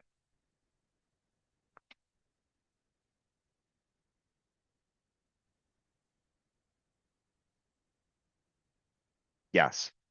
So if you give it pop an index that doesn't exist, it'll tell you that it's out of the range. And what that means is there aren't that many indexes inside this particular list. Is that helpful? So if you're looking for a smart way to find what you're looking to find something and remove it, that's where we're at right now. So if I go about, I'm going to locate an item in my list.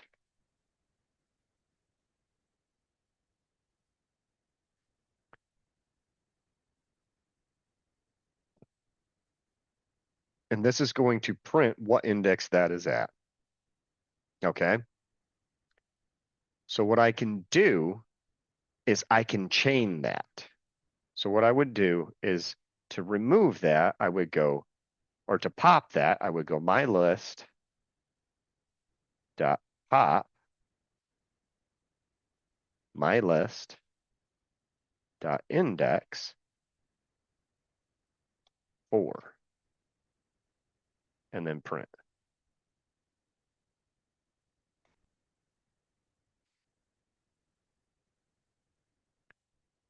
And that's how this would still just find the first index that it's going to find.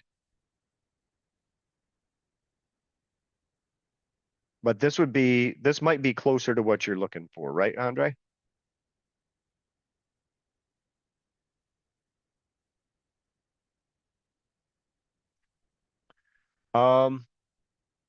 You can also count the occurrences. This will, what we have here, need to make sure.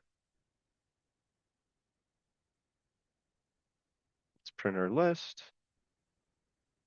Yeah, okay, so you can count the occurrences of a particular element you're looking of a particular value you're looking for. Oops.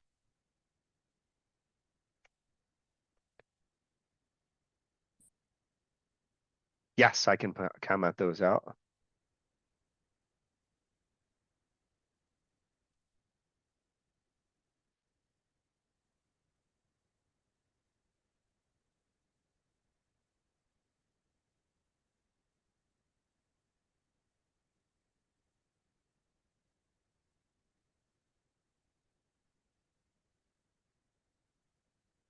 Thank you for reminding me to do that because I do know that it can get pretty cumbersome when you just continuously stack stuff.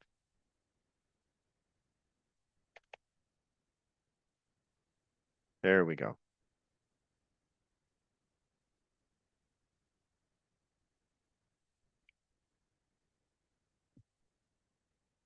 There we go.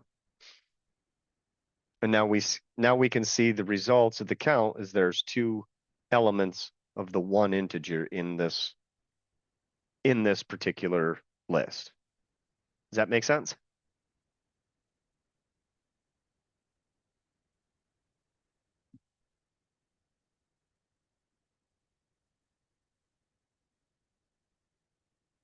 Okay, so we also have a sort method, and this does exactly what it sounds like. It'll put it in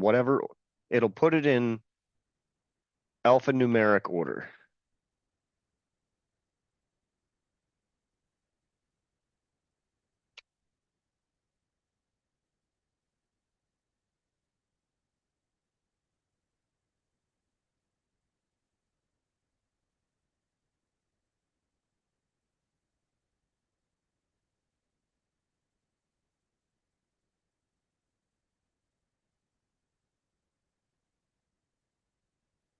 Oh, well, if they're the same data type, that is.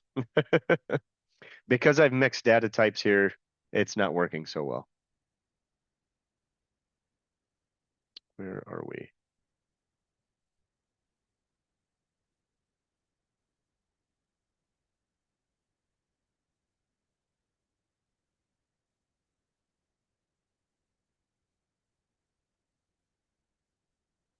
There we go.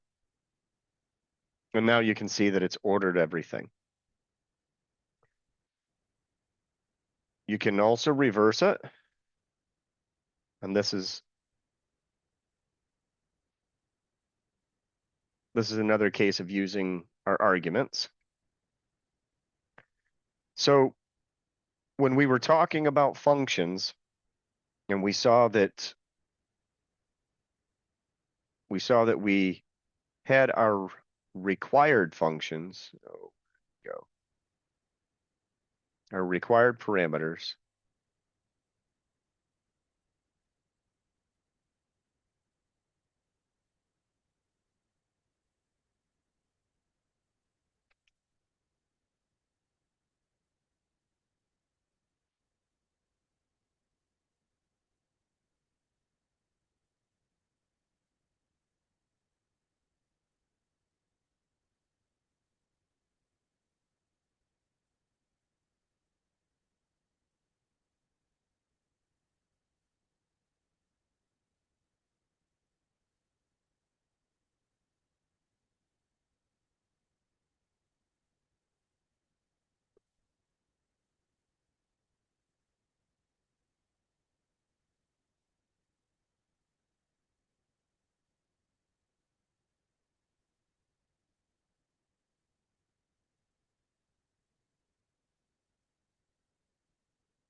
So we had a required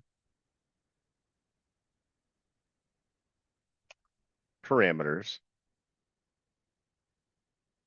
One thing that we did not cover, and we see that in this case with the sort, is the first time we called it, we didn't put anything in here. And that's something called default parameters. So if I go through and I can add a default number to this and call this function with just one parameter. And it will fill in my default. And that's what's happening right here when we take this true out. When we take this reverse out, we get the default sort,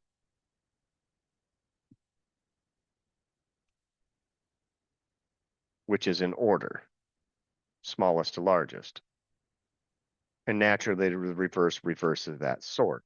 This is how we can do that ourselves. And you can set every parameter as optional if you want. You can also, this will give an error. You can also call them by name. This will give an error because we haven't defined num1. We are explicitly stating that we want num2 to be 1, but if I add num1 equals 0, I'm calling them in reverse order, but because I'm calling them by name, that's another way to supply arguments to your function. Sorry for the little bit of backtrack there, but this is a great place to be able to bring that up because we see this and what it does by reversing the sort. Any questions on that?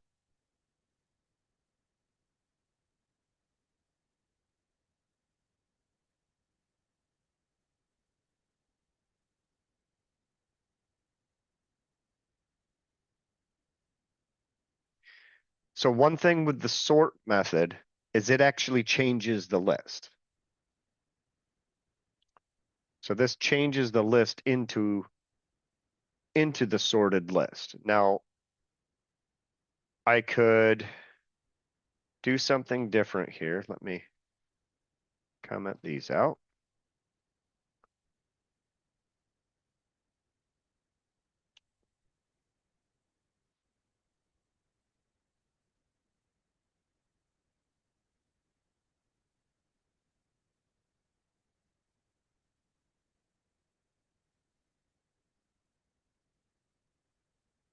So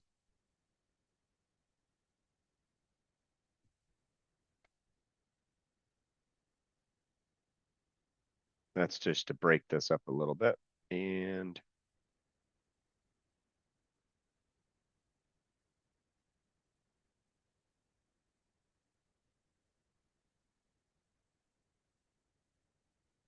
oh, I called that wrong.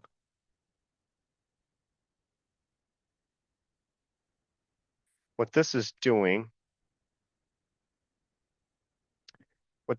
is it's taking and making a copy of the list, sorting that, but we're leaving the original list alone. Does everybody see that? Any questions?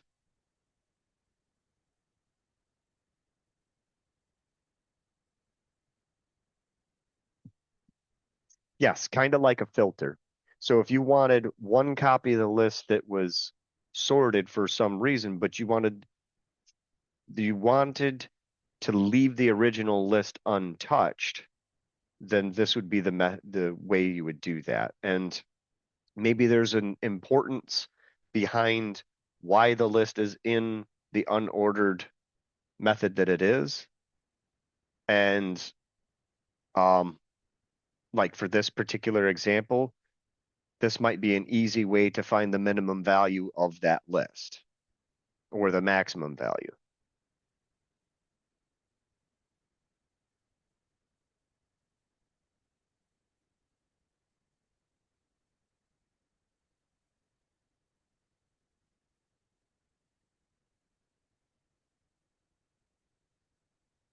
Andre, I see that you're getting an error in the travel bucket list in reverse. Which example are we looking at here?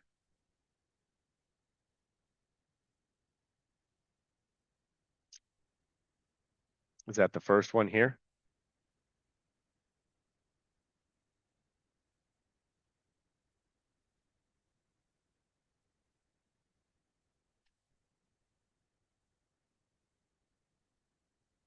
Example 43.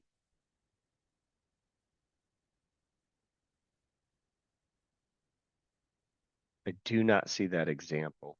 Can you give me a hand finding that?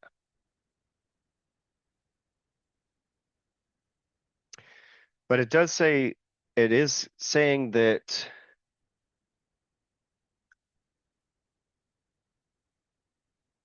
it's trying to compare list and string. So it sounds like you have a nested list in there. So I believe it was, He said it was the number 8. So if you scroll back down, I think you're there. right, but I believe this is where it's adding that list that might be causing the problem. I didn't run it, but if I run it, now the list contains a list inside, and now it shouldn't, I should run into the same problem. Where's the sorted? Yes.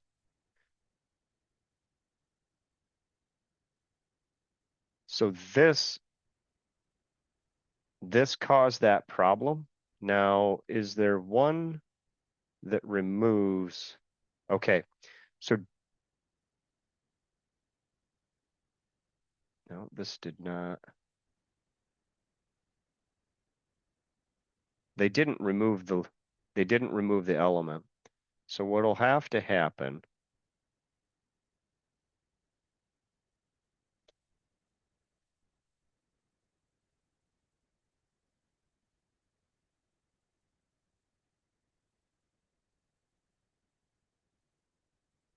if we run,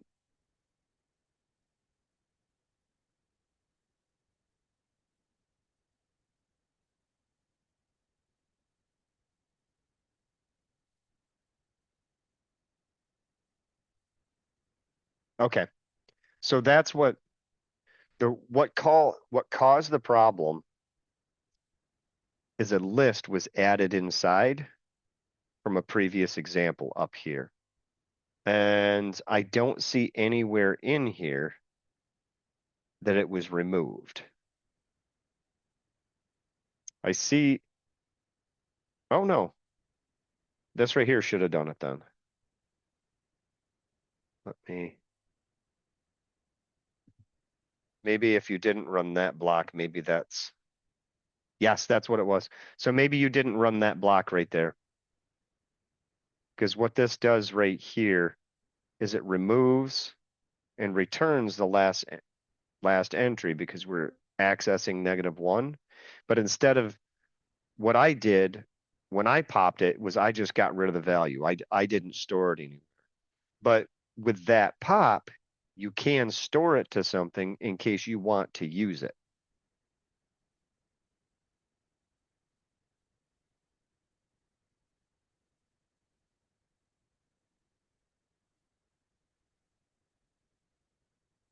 Yes, yes. And I apologize. I didn't click play all the way through them either. I would have probably been able to see it as well.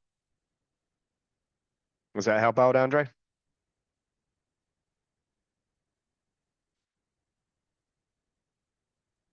Okay, any questions on lists?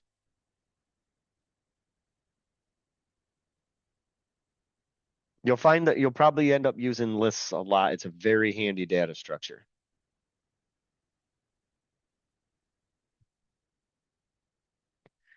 Now, the other ordered data structure we're going to cover, the ordered collection, is tuples. Tuples are similar to lists, but they're immutable. So just like strings, we cannot change them.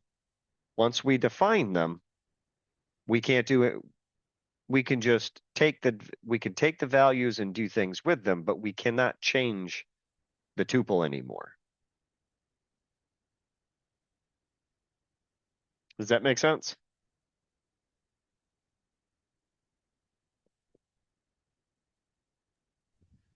I'm sorry, could you repeat that one more time? Okay, so tuples are similar to lists where they're indexed and they're iterables. Okay. But the difference is how we were, how we were popping, appending, extending, and doing those things with a list? Yep. We cannot do that to a tuple. So it's a collection of numbers or elements that you define, and you can do things with, but you can't modify. This is the better use case of when I was talking about returning multiple values. You would tend to return them as a tuple if you wanted like that random number popped out plus the other processing that you were doing with. Does that make sense? Or you want to see that in action a little bit? Yeah, I think an example would be good. Okay. So we've got our function here. Now, what we're going to do is we're going to add a 1 here. Now, this is going to look a bit different now.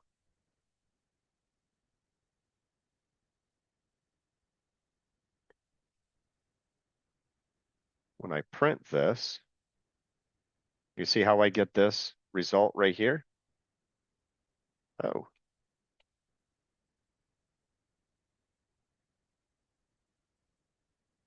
You see how that's formatted? We Yep. get our 1 and 3, which is formatted as our string, but we also got this 1. So like in the case of when we wanted to send out that random variable or whatever we created inside, but we want to be able to have that data come back outside. And we had the main processing we were doing. This would be the method that you would use. And you tend to, what you would tend to do is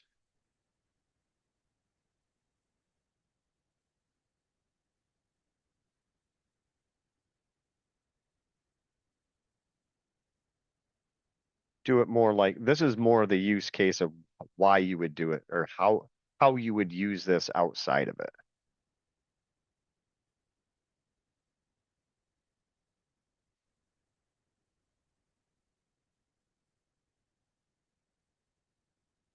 Okay.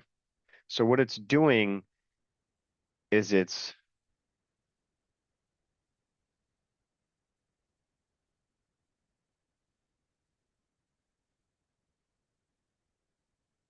taking apart the tuple and assigning it to these two. There is a term for it. I can't remember it offhand.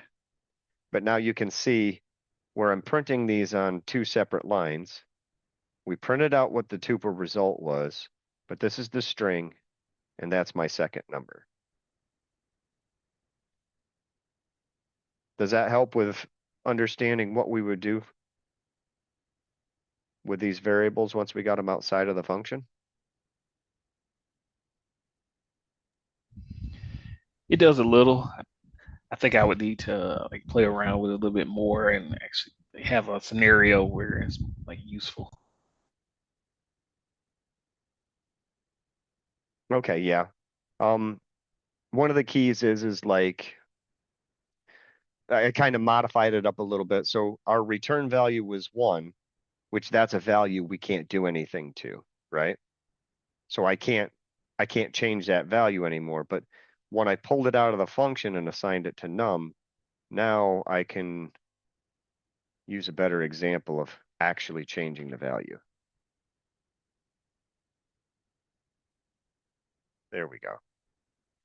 So now I'm actually changing that value because now I can start processing with it. It's no longer a tuple. Is that a little bit more helpful? It is. Okay. And then just for demonstration's sake, oh,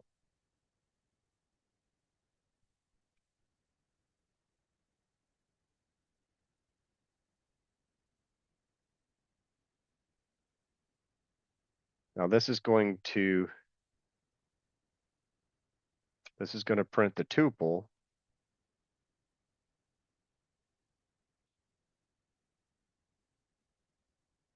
But that's going to give me an error. This is where I didn't show the example of not being able to try to modify that.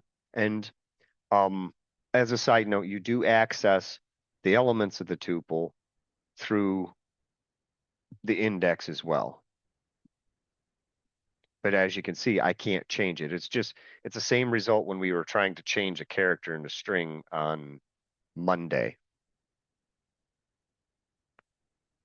But I could easily print it.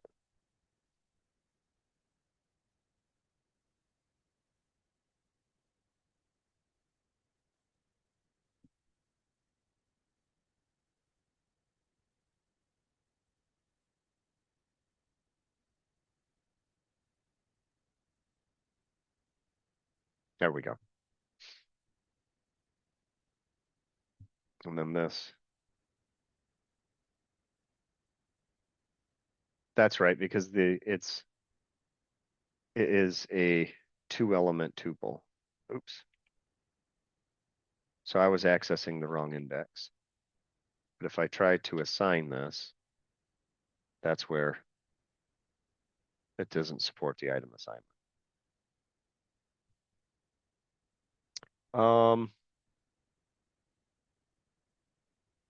We can use with the collections like lists and arrays, we can use the in operator on those. Everybody remember how that worked?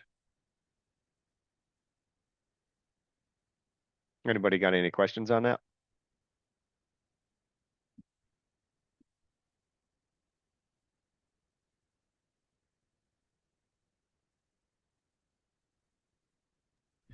I'm trying to remember the end operator. I'm drawing a blank here. Yep, I'm gonna get up closer to here. And if we go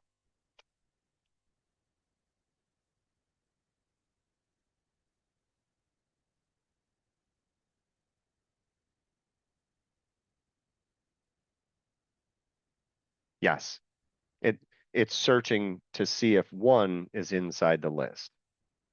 So this is the fast way to be able to just find something inside there.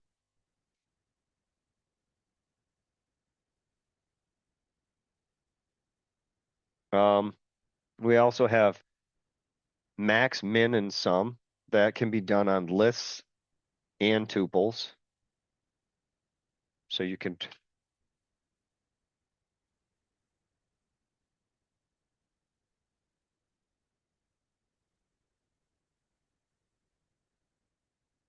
you could just use the sum function and get the answer there. Same thing with max.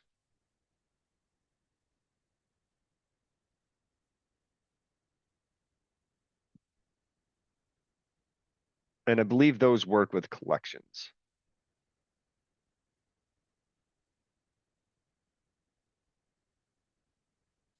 Or in any iterable. So you can actually stick a string in there.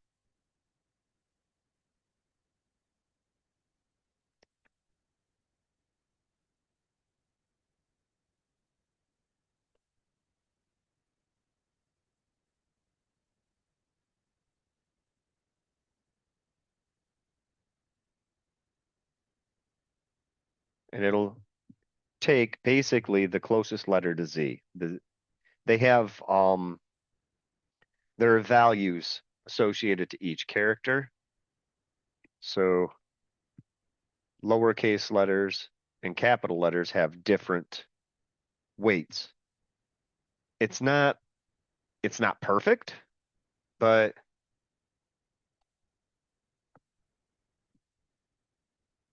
there's ASCII. I believe there's ASCII codes associated with them. There is a way to pull out the code to each character. But no, the cap is not 0 to 25 because capital letters are different from lowercase letters, and it also incorporates a string. It's very similar to alt codes. Yes, similar to the idea of the alt codes. But given that, you can go through iterables with max and min. I believe some might require actual numbers. I believe it should, because I don't really see you adding letters like that. Well, it says it's an iterable, so we could try it. See what it says.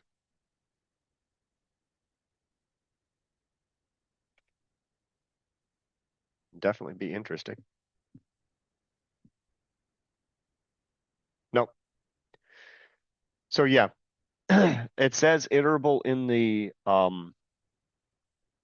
the docs, but it does make sense that you need to have numbers to add.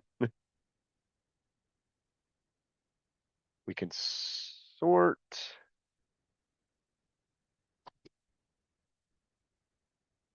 Okay, this is just reiterating the same thing we were talking about. Sorting actually changes the data structure, so sort doesn't work inside a tuple. In order to sort a tuple, you have to manually do it and create a new tuple. So just in the same idea is creating a new string when you're modifying a string.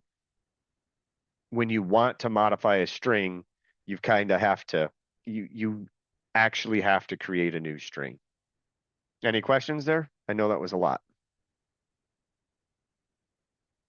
And we'll do a quick we'll make sure we do a quick review and Q&A on Monday when we hit class again. I'm going to stop the recording now.